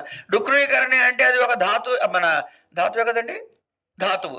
కనుక వ్యాకరణ సూత్రం కాదుగా, సూత్రం కాదు కదా. కనుక వ్యాకరణ సూత్రం కానప్పుడు వ్యాకరణాన్ని నిందించినట్టు ఎట్లా అవుతుంది? కనుక డుక్రీకరణే, కరణే అనే అర్థంలో క్రూధాతువుని వాడారు. ఎందుకు ఆ క్రూధాతువు నుంచి ఏమేమి వస్తే అది చూద్దాం మనం కాసేపు సరదాగా. కర్త అనే పదం దానిలోంచే వస్తుంది, కర్మ దానిలోంచే వస్తుంది, క్రియ దానిలోంచే వస్తుంది, కారణం దానిలోంచే వస్తుంది, కార్యం దానిలోంచే వస్తుంది. ఇలా ఈ క్రుధాతు నుంచి వస్తాయి. కనుక క్రూ అనటం ద్వారా ఇవన్నీ చెప్పినట్టేనా కదా. ఇక వ్యాకరణంలో కృత్తు ప్రత్యయాలు అని ఉన్నాయి. ఈ కృత్తు ప్రత్యయాలు చేర్చడం ద్వారా ఒక ధాతువుకి అనేక రూపాలు వస్తాయి, వేరు వేరు అర్థాలలో. సుమారుగా ఒక 16,290 అనుకోండి మాట వరుసకి, అంతవరకు వస్తే లెక్క చేశాను నేను కొంతవరకు. ఏమండి, ఈ కృధాతువుకి ఇన్ని రూపాలు వచ్చాయి అంటే ఒక ధాతువు అని చెప్పాడు. ఏమండి, మనం ఏమంటాము? అహం పఠామి, నేను చదువుతాను, చదువుతున్నాను. లేదే అహం పాఠనం కరోమి అని కూడా అనొచ్చుగా. డైరెక్ట్గా ధాతువు మిగతా 2,200 ధాతువులు ఉన్నాయి అనుకుందాం కాసేపు. ఈ 2,200 ధాతువులు క్రూధాతువులో కలిసి లేవు. కానీ ఆ 2,200 ధాతువుని క్రుధాతువుతో కలిపి చెప్పచ్చు. పాఠనం కరోమి, భోజనం కరోమి, గమనం కరోమి అని చేత ఇప్పుడు ఈ క్రూధాతువుని లింకు పెడితే ఏ ధాతువుల గురించి చెప్పినట్టయింది ఆయన? సమస్త ధాతువుల గురించి. ఈ ధాతువులు ఏ పదాలని పుట్టిస్తున్నాయి? క్రియాపదాలని పుట్టిస్తున్నాయి. క్రియాపదాలని పుట్టిస్తున్నాయంటే ఏం చేస్తున్నాయి? కర్మని సూచిస్తున్నాయి. ఇక్కడ ఆగండి కాసేపు. డుక్రీకరణే నహి నహి రక్షతి. ఎప్పుడు ఎప్పుడు ఎప్పుడు పడితే అప్పుడు కాదు, సంప్రాప్తే సన్నిహితే కాలే. అంటే నువ్వు నాయన కర్మలు చేస్తూ చేస్తూ ఉంటే నువ్వు పోయిన తర్వాత నీకు మోక్షం కలిగించదురా నాయన, మళ్ళీ పుడతావు. జాయతే అస్తి వర్ధతే విపరిణమతే అపక్షీయతే మ్రియతే, జాయతే అస్తి వర్ధతే విపరిణమతే అపక్షీయతే మ్రియతే. ఈ చక్రంలో తిరుగుతూ ఉంటావు నాయన, అంచేత నువ్వు మోక్షం పొందవు. కనుక కర్మను తగ్గించుకుని అదొకటే నిన్ను రక్షించదు. మరేం చేయాలి? భజ గోవిందం భజ గోవిందం గోవిందం భజ మూఢమతే. ఇక్కడ గోవింద శబ్దాన్ని ఎందుకున్నాడు? ఇంకో పేరు చెప్పుకోవచ్చుగా. ఆయన గురువు గోవిందుడే, ఆయన అర్చన చేసిన పరమాత్మ గోవిందుడే. గురువుకి దైవానికి అభేదాన్ని ఒక వాక్యంలో చూపించాడు. అది శంకరుడి టాలెంట్. గురువుకి దైవానికి అభేదము, కర్మ మాత్రమే నిన్ను రక్షించదు. ఎప్పుడు అంచేత నువ్వు పుడుతూ ఉంటావు, చస్తూ ఉంటావు. కనుక నహి రక్షతి, ఎప్పుడు సంప్రాప్తే సన్నిహితే కాలే. కనుక ఏం చేయాలి? భజ గోవిందం, భజ గోవిందం, గోవిందం భజ. ఎవరు చెబుతున్నాడు? ఎవడైతే తత్వాన్ని తెలుసుకోకుండా అజ్ఞానంలో కొట్టుకు వస్తున్నాడో వాడికి మూఢమతి అన్నాడు. కనుక అజ్ఞానం నుంచి దాటితేనే జ్ఞానం కావాలి. కర్మలు చేస్తూ అక్కడే ఉండిపోకూడదు. కనుక నువ్వు జ్ఞానానికి ఎలివేటు కావాలి. ఇది ఎవరు చెప్తారా అంటే గురువును అనుగ్రహిస్తే కానీ నీకు రాదు. కనుక గురువును పట్టుకోరా నాయన. గురువు ఎవరు అంటే ఇద్దరికి తేడా లేదురా నాయన, ఆయన గోవిందుడే ఈయన గోవిందుడే. మొదటి శ్లోకంలోనే మొత్తం చెప్పేశాడు. ఇక దాన్ని కంటిన్యూషన్గా ఉపపత్తులుగా మిగతా శ్లోకాలన్నీ వేసుకోండి మీరు. దాన్ని సపోర్టింగ్ స్టేట్మెంట్స్గా మిగతా శ్లోకాలన్నీ వేసుకోండి. ఇక్కడే చెప్పాడుగా. ఇది అయిపోయింది. అంటే ఇవన్నీ ఎందుకంటే ఉదాహరణగా చెప్తున్నది, ఆయన చెప్పదలుచుకుంది ఒకటే, అదొకటే చెబుతాడు. ఆయనకు వచ్చింది ఆవ్యాసం ఒకటే, అందరికీ ఒకటే చెబుతాడు. అద్వైతం తప్ప ఇంకేం చెప్పడు ఆయన. ఏమండి, ఎప్పుడైనా శంకర భగవత్పాదులు వారు ఎవరైనా కించపరిచినట్టు మీరు చూసారా? చూడలే కదా. మరి అమ్మవారిని ఎవరిని కించపరుస్తాడండి ఆయన? ఏమండి, ఆయన ఏమన్నాడు? శివ శక్త్యాయుక్తో యది భవతి శక్త ప్రభవితం నచేదేవం నా కుశల స్పందితమపి. అరే, అమ్మవారితో కలిస్తేనే నాయన ఇవన్నీ చేస్తాడు, లేదా కనీసం గడ్డిపోతారు కూడా కదపలేడు. ఇది నిందావాక్యాలు అనిపించట్లేదా పైకి? సౌందర్యలహరి ఎత్తుకుంటూనే చెప్పిన మాట ఇది. కనుక ఇప్పుడు ఈ శివుడు ఎవరు, ఈ శక్తి ఎవరు? పరమాత్మ చైతన్యము మాయ కలిస్తే సృష్టి వస్తుంది. శివ శక్త్యాయుక్తో యది భవతి శక్త ప్రభవితం నచేత్ ఏవం నా కుశల స్పంది. ఎందుకంటే వాడు సర్వవ్యాపకుడు, ఇంకేం కలుపుతాడు? కలిపేందుకు కుశేది అక్కడ. కానీ అక్కడేం చెప్పాడు? ఇదే చెప్పాడు మళ్ళీ మొదటి శ్లోకంలోనే. ఏమంటే శివుడు అంటే మరి శివుడు కదండి అని అనుకోండి. మరి అట్లాంటి అయితే మూడో లైన్లో హరిహర విరించాధిరపి అని శివుడిని, ఈ హరివుడు, ఈ హరుడెవరు? ఇక్కడ హరుడు, అక్కడ శివుడు, రెండు మాటలు ఎందుకు? అద్వైతమే చెప్పాడు. మిగతావన్నీ ఉపపత్తులు. దీన్ని సపోర్టింగ్గా చెప్పిన మిగతా స్తోత్రం అంతా మనం దాన్ని అన్వయం తెచ్చి పెట్టుకోవాలి. మొదట్లో చెప్పదలుచుకుంటే ముక్కు పగిలినట్టు చెప్పేశాడు డైరెక్ట్గా. శివశక్త్యాయుక్తో యది భవతి శక్త ప్రభవితం. మాయతో కలవకపోతే పరమాత్మ చైతన్యం సృష్టి చేస్తుందా? అదేగా ఆయన చెప్పాడు. తర్వాత ఎవరు చెప్పారు? హరిహర విరించాధివిరపి. అంటే ఏమైంది? ఆ సృష్టి ప్రారంభంలో మొట్టమొదటి వచ్చిన మూడు శక్తులు ఇవే. విష్ణు శక్తి, స్థితి, సృష్టి శక్తి, స్థితి శక్తి, సంహార శక్తి. వాటికి రిప్రజెంటేటివ్గా ఎవరు చెప్పాడు? మూడు చెప్పాడు. బ్రహ్మ విష్ణు మహేశ్వరుడు అన్నాడు. కానీ అక్కడ ఏముంది? చైతన్యం ఉంది, మాయ. ఈ రెండు కలిసే ఉండాలిగా. మరి ఇక్కడ కూడా కలిసే ఉండాలిగా. కారణ శరీరంలో, సూక్ష్మ శరీరంలో, స్థూల శరీరంలో కలిసి ఉన్నాయని మీరే చెప్పారుగా. మరి అక్కడ ఎందుకు కలవు? కలిశారు కాబట్టే అది విడిపోవు. కాబట్టే శివుడు అర్ధనారీశ్వరుడు అన్నావు, బ్రహ్మకి నాలుక మీద కూర్చుందన్నావు, విష్ణుమూర్తికి గుండెల్లో కూర్చుందన్నావు. వాళ్ళిద్దరిని విడగొట్టట్లే ఎక్కడా మనం. అందుకే ఆవిడ అనపాయిని అన్నారు లక్ష్మీదేవిని. విడిచిపెట్టి ఉండనిది. ఎక్కడ విడిచిపెట్టి ఉంటుంది? మనం విడిచిపెట్టి ఉంటుందా శక్తి? కుర్చీ తీసుకోండి అమ్మా, కుర్చీలో కూర్చునే శక్తి ఉంది. అట్లా అంటారా? అని చెప్పి గొడ్డలు టాపర్ కొట్టాడుకోండి, పొయ్యిలో పెట్టుకునే శక్తి వచ్చింది దానికి. పొయ్యిలో పెట్టేసే కాల్ చేస్తానండి అన్నాడు, ఒంటికి పూసుకునే బూడి శక్తి వచ్చింది, లేదా గిన్నెలు దోకునే శక్తి వచ్చింది. ఎక్కడ శక్తిని వస్తువుని విడగొట్టలేరు మీరు. అవి రెండు ఎప్పుడు కలిసే ఉంటాయి. రెండూ కలిసే ఉండి ఒకదానికొకటి భేదం లేదు కాబట్టి రెండు ఒకటే. రెండులా కనపడేది ఒకటిలా ఉంది. ఇది విషయం. సరే, అంచేత మహేంద్రాది జయతి దితిజన శివలతో అన్న దగ్గర ఆ పరమేశ్వరుడి అనుగ్రహం లేకుండా ఏదీ జరగదు. వాళ్ళు ఏదైతే మేము జయించామనుకుంటున్నారో అవన్నీ ఆ పరమాత్మ శక్తియే అని తేలిపోయింది. కనుక ఈ విషయంలో ఎవరికి స్వాతంత్రం లేదు. స్వాతంత్రం ఉన్నది ఎవరికంటే పరమాత్మ చైతన్యాన్ని ఒక్కదానికే ఆ స్వాతంత్ర్యం ఉంది. అంచేత మనం ఎక్కడైనా సరే గర్వపడితే ఆయన వెంటనే ఆ గర్వాన్ని అణుస్తాడు. ఇంతకీ హరి అన్నా హరుడు అన్నా ఏంటండి అర్థం? దొంగిలించేవాడు, అంతే కదా? ఏమంటే అంతేనా? హరి అంటే దొంగిలించువాడు. ఏం దొంగిలిస్తాడు? మన దగ్గర ఉన్నవి రెండే, మన ఆస్తులు రెండే అండి, మూడోది లేదు మన దగ్గర. ఉంటే పాపం, లేకపోతే పుణ్యం. ఒక కల్పంలో హారీతుసుడు అనే ఆయనకి హరిణి అనే ఆయనకి పుట్టాడు కాబట్టి కూడా హరి అనే మాట ఉంది. హరతి అదే ఖాయం చేసుకుందాం, సందర్భానికి అదే ఔచిత్యం. కనుక ఇక్కడ మనకి జరుగుతున్న విషయం ఏమిటి అంటే, ఏమి హరిస్తున్నాడు అంటే పాపమును పుణ్యమును హరిస్తున్నాడు. ఇస్తే ఏమవుతుంది? మోక్షాన్ని ఇస్తాడు. అందుకే మీరు చూడండి, విష్ణు భక్తులైన వాళ్ళందరూ కూడా నానా ఏడుపులు ఏడ్చుంటారు. ఎందుకయ్యా అంటే వాడికున్న సంచితం పోవాలి, అది పోతే కానీ వాడికి ముక్తికి యోగం రాదు. కనుక నేను పుణ్యాలు పాపాలు చేస్తూనే ఉంటాను, నాకు మోక్షం కావాలంటే రాదు, అది హరించబడాల్సిందే. రెండు పోవాల్సిందే, జీరో కావాలి, బ్యాలెన్స్ షీట్ జీరో కావాలంటారు. సరే, వినాయస్య ధ్యానం రజతి పశుతాం సూకరముఖాం, వినాయస్య జ్ఞానం జని మృతి భయం యాతి జనత, వినాయస్య స్మృత్య కృమిశత జనిం యాతి స విభుః, శరణ్యః లోకేశః మమ భవతు కృష్ణో అక్షి విషయః. పరమ వినాయస్య ధ్యానం, పరమాత్మని ఎవరినైతే ధ్యానించకపోతే ఏ వస్తాయిట? వ్రజతి పశుతాం,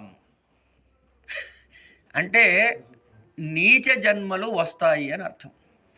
కేవలం దాన్ని అక్కడ అది రిప్రజెంటేటివ్ క్యారెక్టర్. సూకర ముఖం అంటే పంది ముఖంలా అని అంటే కేవలం పందిగా పుడతాడని కాదు, ఇత్యాది. ఇంతకీ మరి పందిని ఎందుకు చెప్పాడు? అన్ని జంతువులు ఉంటే అది కూడా చెప్పాలిగా మనం. ఇన్ని చెప్పాడు, పందిని ఎందుకు చెప్పాడు, ఇంకెందుకు చెప్పలేదంటే పందికి ఉన్న లక్షణాన్ని మనం గమనించుకోవాలి. అది బురదలో తప్ప పడుకోదు. మనం సంసారం అనే బురదలో కొట్టుకుంటూ ఉంటాం. అంచేత ఎంతకాలం అయితే నువ్వు పరమాత్మని తలుచుకోవో, వినాయస్య ధ్యానం, మనం ఈ సంసారం అనే బురదలో కొట్టుకుంటూ ఉంటాం. అందుకని ఇలాంటి జన్మలు వస్తారైనా సంసారంలో కొట్టుకు చచ్చే జన్మలు వస్తాయని చెప్పడం. అంటే ఇప్పుడు సూకరము అంటే పంది అని అర్థం చెప్పుకోవాలా? పంది యొక్క లక్షణాన్ని బట్టి, ఆ లక్షణం మనలో ఉన్నదాన్ని బట్టి మనం పడితే జన్మల గురించి చెప్పుకోవాలా? లక్షణయా సాధించ. అంచేత వినాయస్య ధ్యానం వ్రజతి పశుతాం సూకరముఖం. తర్వాత అయిపోయింది. ఇంకోటి వినాయస్య జ్ఞానం. ఏ జ్ఞానం? వినాయస్య జ్ఞానం, పరమాత్మ యొక్క చైతన్యం యొక్క జ్ఞానం మనకు లేకపోతే, చైతన్యం యొక్క జ్ఞానం లేకపోవడం అంటే ఉన్నది ఒకటే చైతన్యము అనే జ్ఞానము మనకి అదొకటే జ్ఞానం, మిగతా అజ్ఞానమే. ఏమండి? అదొకటే జ్ఞానం, మిగతా అన్ని అజ్ఞానమే. అందుకే వేదాంతంలోకి రావాలంటే ఏమిట్రా నీ అర్హత అంటే సాధన చతుష్టయ సంపత్తి అంటాడు. సాధన చతుష్టయ సంపత్తి అంటే మొట్టమొదటిది ఏమిటండి? దాని ఆర్డర్ మార్చేందుకు మనకి హక్కు లేదు. నిత్య వస్తు వివేక అన్నాడు. అంటే నిత్యం అంటే ఏమిటో తెలుసుకో, అనిత్యం అంటే ఏమిటో తెలుసుకో. అబ్బా, ఇంత పెద్ద ప్రపంచం ఉంది, చెట్లు పుట్టలు మనుషులు గుట్టలు ఇన్ని ఉన్నాయి, నేను ఏవేవి నిత్యం డబ్బాలో వేయాలో ఏవేవి అనిత్యం డబ్బాలో వేయాలో నాకు ఎట్లా తెలుస్తుంది? ఏ టెన్షన్ పడకరా నాయనా, ఒకటే విషయం చెప్తా విను అని సింగిల్ లైన్ ఫార్ములా ఇచ్చాడు. సచ్చిదానంద బ్రహ్మ వస్తు అదొకటే నిత్యము, తద్భిన్నం అంతా అనిత్యం అన్నాడు. కనుక నిత్యం తెలిస్తే అనిత్యం తెలిసిపోయినట్టే. ఇప్పుడు నిత్యమేదో అనిత్యమేదో తెలిసిన వాడు అనిత్యం వైపు వెళ్తాడా? వెళ్ళడు కదా. వెళ్ళకపోతే దాని మీద వాడికి ఏం కలిగింది? వైరాగ్యం కలిగింది. అందుకని రెండోది అది, మళ్ళీ వెనక్కి జారకురా నాయన, ఆ వైరాగ్యం అట్లా మెయింటైన్ చేయి అని ఏహ అమూత్ర అర్థ ఫల భోగం వైరాగ్యం అయిన తర్వాత సమాధి షట్క సంపత్తి చెప్పారు. ఈ సమాధి షట్క సంపత్తిలో ఒక చిన్న మెలికొట్టు ఉందండి. శ్రద్ధ. శ్రద్ధ అంటే ఏమిటి అంటే గురువాక్యమునందు వేదవాక్యమునందు సత్యమును నమ్మటం, అది ప్రమాణముగా స్వీకరించటం. ఇదో ప్రత్యేకంగా చెప్పాలంటే సాధనలో చెప్పండి, నాకు అర్థం కాదు. ఇది అవసరమా? ఇదే అవసరం. ఎందుకంటే మనకి చెట్లు కనపడుతున్నాయి, పుట్టలు కనపడుతున్నాయి, అన్నం తింటున్నాం, పెరుగుతున్నాం, నా ఇళ్ళు నా గోడు నా సంసారం అంటున్నాం. ఇన్ని నిజంగా కనపడుతుంటే ఆ గురువుగారు వచ్చి అరే ఇదంతా మిథ్యరా, ఇదేం లేదురా అంటే ఆయన ఎట నమ్ముతారండి మీరు? కనుక నమ్మటానికి శక్యము కాని స్థితిలో ఉన్న విషయమైనా ఇది నిజము అని గురువు చెబితే అదే సత్యము అని నమ్మేటటువంటి శ్రద్ధ కలగకపోతే మనకి సిద్ధాంతం అర్థం కాదు. అట్లాగే వేదము అపౌరుషేయము అవన్నీ ప్రమాణ వాక్యములు కనుక యథాతథముగా నమ్మి తీరవలసినదే. అది సరే. వినా యస్య జ్ఞానం అంటే ఏమైంది? పరమాత్మ చైతన్యం యొక్క తత్వము మనకు తెలియకపోవటం వలన ఏమిటవుతుంది? జాయతే, అంతేనా? అస్తి, వర్ధతే, విపరిణమతే, అపక్షీయతే, మ్రియతే, మళ్ళీ తిరుగుతూ ఉంటాడు. అంటే జేని మృతి భయం యాతి, వీడికి జనన మరణ అనే భయము పొందుతూ ఉంటాడు. ఎవడు? వినాయస్య జ్ఞానం. ఎవడికైతే పరమాత్మ చైతన్య తత్వము అవగతము కాలేదో, అనుభూతము కాలేదో, వాడు జననమన చక్రంలో కొట్టుకుంటూనే ఉంటాడయ్యా అన్నారు. వినాయస్య స్మృత్య కృమిశతజనిం యాతి. ఎవడినైతే గనక మనం స్మరించకుంటే, స్మరిస్తే చటాకు పుణ్యం వస్తుంది, స్మరించకపోతే పుణ్యం రాదు. కనుక పుణ్యం సంపాదించే ఏమీ చేయనప్పుడు పాపం పోగేసుకుంటూ పొట్టాలు పొట్టాలుగా దాచుకుంటూ ఉంటే నీచ జన్మలు వస్తాయా, ఉత్తమ జన్మలు వస్తాయా? అదే చెప్పాడు ఆయన. కృమిశతజనిం, కృమి కీటకాదులుగా జన్మలు ఎత్తుతూనే ఉంటావయ్యా. అందుకని ఏం చేయాలట? స విభు. ఎవరు? వినాయస్య వినాయస్య వినాయస్య ఉన్నాడే ఆ వినాకి స విభు అంటే సర్వశక్తిమంతుడైన ఆ పరమాత్మ చైతన్యము శరణ్య, శరణు పొందదగ్గవాడు, లోకేశ, లోకముల ఈశుడు, మమ భవతు కృష్ణ అక్షి విషయ. ఏం పర్వాలేదు.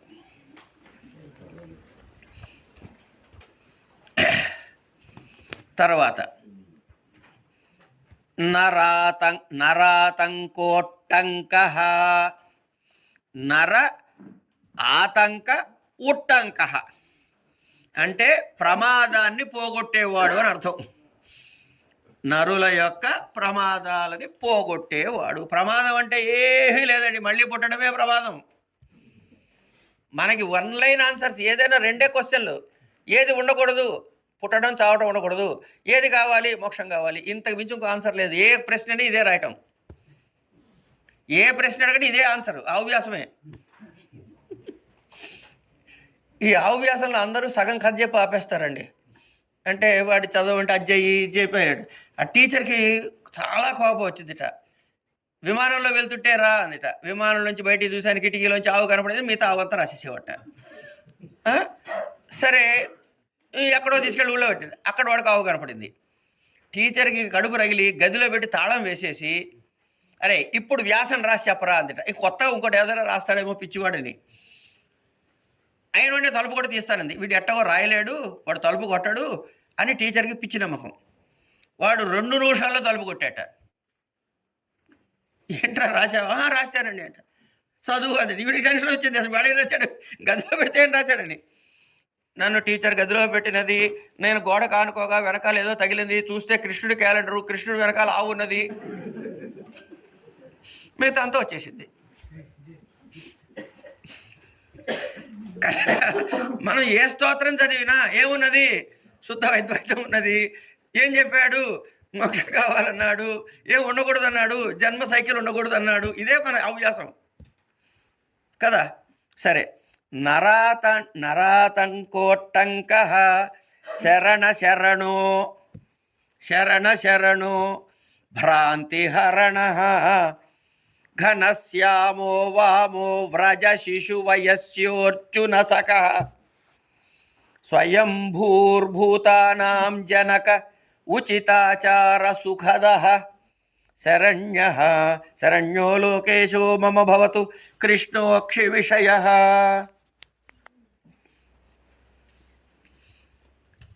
ఆతంక ఉట్టంక అంటే ప్రమాదాన్ని పోగొట్టేవాడు. నరులకి మనకున్న ప్రమాదం ఒకటే, జనన మరణ చక్రంలో ఇరుక్కోవటం, అందులోంచి బయటపడాలి.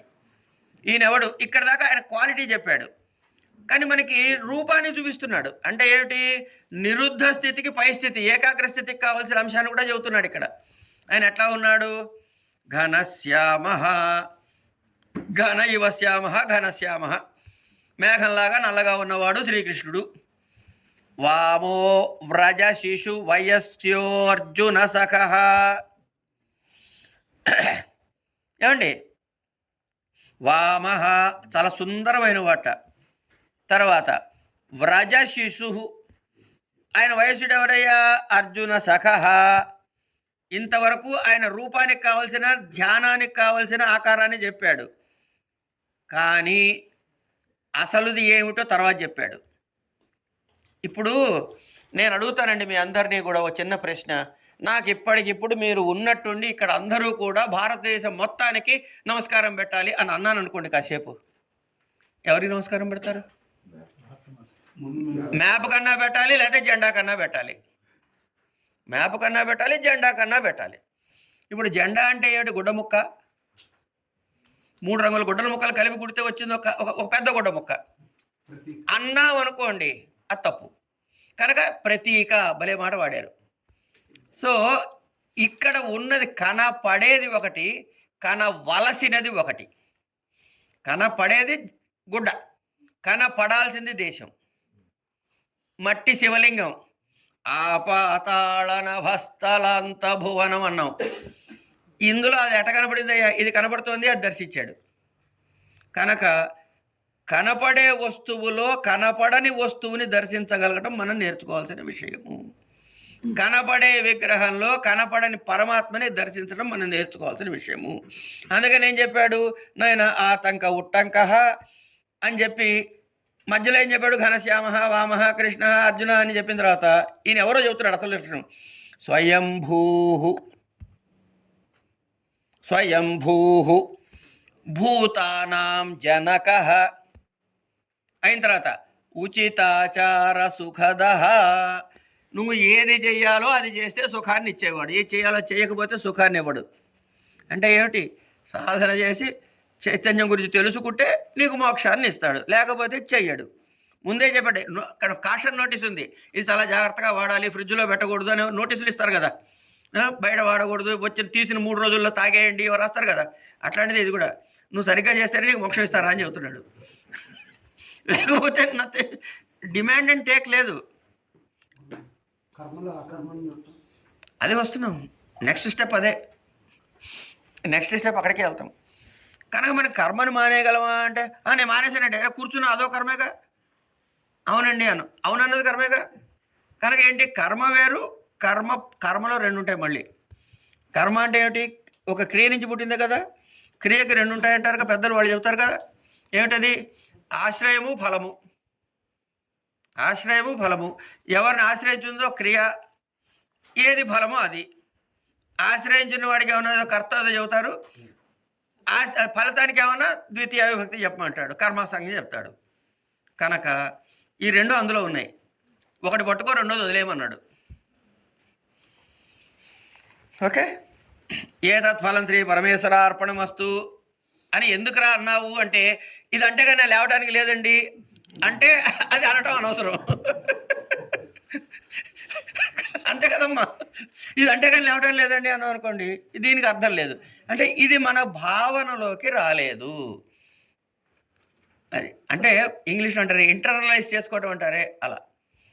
కనుక ఈయన ఎవడింతకి స్వయంభూ అంటే ఎక్కడి నుంచి పుట్టినవాడు కాదు, అజుడు. భూతానాం జనక సమస్త సృష్టికి కారణమైనవాడు.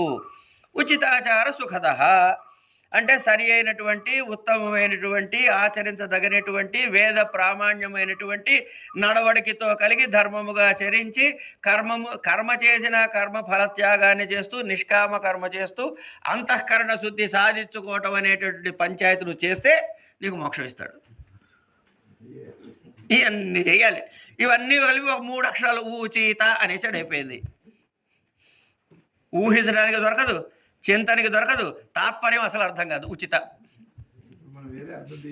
తీసుకోవడం ఏమండి. అలాంటి ఆ గోపబాలతో తిరిగాడు. ఈ గోపబాలతో తిరిగినప్పుడు వాళ్ళందరూ వీడు గోపాలుడే అనుకున్నారట. దీనికి పోతర్ గారు ఒక అద్భుతమైన పద్యం రాసేట, నాకు తెలియదు, ఆయన రాసేట. అందులో ఏం చెబుతారంటే, గోపికలు కృష్ణుణ్ణి చూసి సముద్రంలో చేపలు ఇంకో చేపలా భావించాయి అనేది ఉపమానం చెప్పారట అక్కడ. చంద్రుడు ఎట్లా ఉంటాడండి? గుండ్రంగా ఉంటాడు. చేపలు ఎట్లా ఉంటాయండి? పొడుగ్గాను ఇట్లా విళ్ళవిళ్ళగా కొట్టుకుంటూ ఉంటాయి. చంద్రుడు అలా పనిచేయడుగా. మరి చంద్రుణ్ణి చూసి చేపలు మావాడే అనుకున్నాయంటే ఎట్ట కుదురుతుంది చెప్పండి? కుదరదు కదా. మరి పోతన ఎందుకు రాశాడు? రాశాడంటే అప్పుడు చెప్పారు సముద్రంలో చేపలు అన్నారు కదా ఆయన. అక్కడ అవునండి అన్నారు. చంద్రుడు ఎక్కడ కనపడింది చేపకి? నీళ్ళల్లో పడ్డప్పుడు కనపడింది. నీళ్ళలో అలల్లో తిరుగుతున్నప్పుడు చంద్రుడు రౌండ్గా కనపడ్డు, చేపలాగా సన్నగా పొడుగ్గానే కనపడతాడు కదా. అందుకని అలాంటిదే అనుకున్నట్ట. కానీ నిజానికి ఇది ప్రతిబింబము, అది బింబము. ప్రతిబింబం పోయినా బింబం ఉంటుంది, శరీరం పడిపోయినా శరీరి ఉంటాడు అనే విషయాన్ని ఇక్కడ మనకి నెమ్మదిగా చెబుతున్నాడు. ఉచితాచార సుఖద. అలాంటి కృష్ణుడు మమ్మల్ని రక్షించుగాక. అయిన తర్వాత ఈయన ఇంతకీ ఎప్పుడు వస్తాడయ్యా రక్షించడానికి?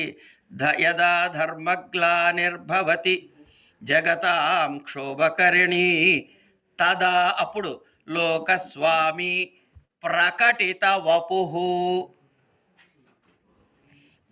ఏమండి? సేతుధృదజ సతాం ధాతా స్వచ్ఛో నిగమ గణగీతో వ్రజపతి శరణ్యో లోకేశో మమ భవతు కృష్ణో అక్షి విషయ.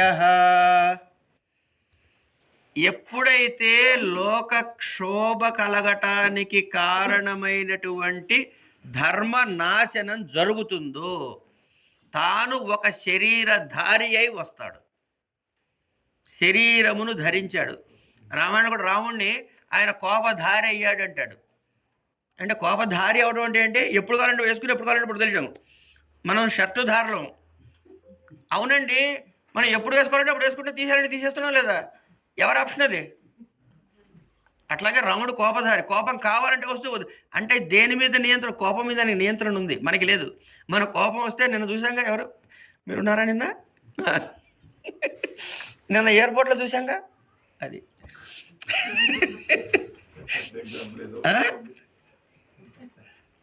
కోపం వస్తే మన మీద మనకి నియంత్రణ ఉండదు.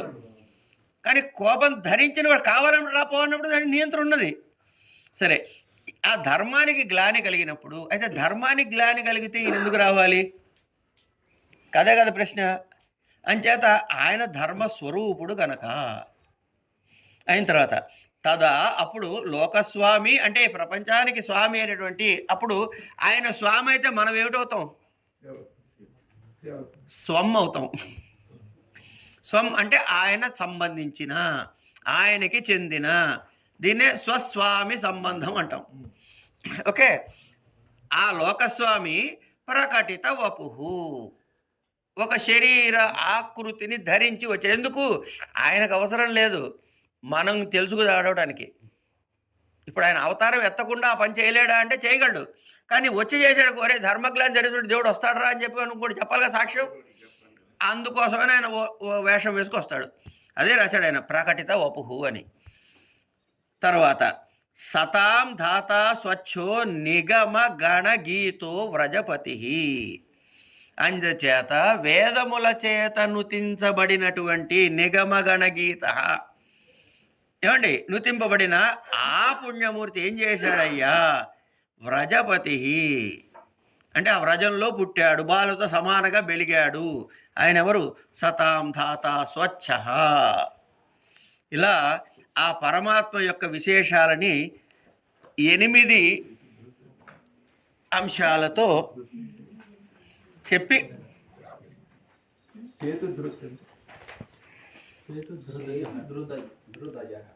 ఆహా ఏదండి లేదు, రాముడు రాదక్కడ. ప్రకటిత వపు సేతు ధృ ద అజహ అక్కడ శబ్దం. అజహ అంటే మళ్ళీ పుట్టుక లేనటువంటి వాడు. ఆయన స్వీకరించాడు. ఏ అవతారాన్ని? ప్రకటిత వపు అన్నారు కదా, ఈ వపుని స్వీకరించాడు. ఎవడు? అజహ, పుట్టుక లేనివాడు పుట్టుకని పొందినాడు. దేనికి? ధర్మగ్లాని కలిగినప్పుడు లోకాన్ని రక్షించటం కోసము. ఇది కంక్లూడ్ చేస్తున్నారు. హరిరఖిలాత్మారాధిత శంకరేణ శృతి విశద గుణో అసౌ మాతృమోక్షార్థమాద్య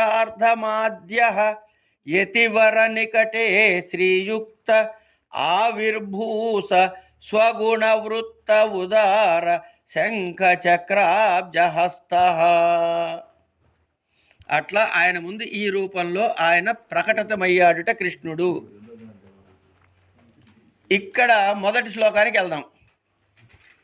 శ్రేయాశ్లిష్టో వపు చెప్పిన తర్వాత ఈయన ఏమని ప్రారంభం చేశాడు? గది శంఖి చక్రి విమల వనమాలి స్థిర రుచి అన్నాడు కదా, ఆ వేషం వేసుకొచ్చాడు ఇక్కడికి. చివరిలో యతివర నికటే శ్రీయుక్త శ్రీయశ్లిష్ట శ్రీయుక్త, అడిగింది అది, ఇచ్చింది ఇది, అంతే. కనుక ఈ స్తోత్రం చదివితే ఏమొస్తుంది? ఏది అడిగితే అది ఇస్తాడనమాట. ఈ విధంగా కృష్ణాష్టకాన్ని కూడా యథామతి మీతో పంచుకునే అవకాశం కల్పించినటువంటి జగద్గురువులకి నమస్కారం చెప్తూ స్వస్తి.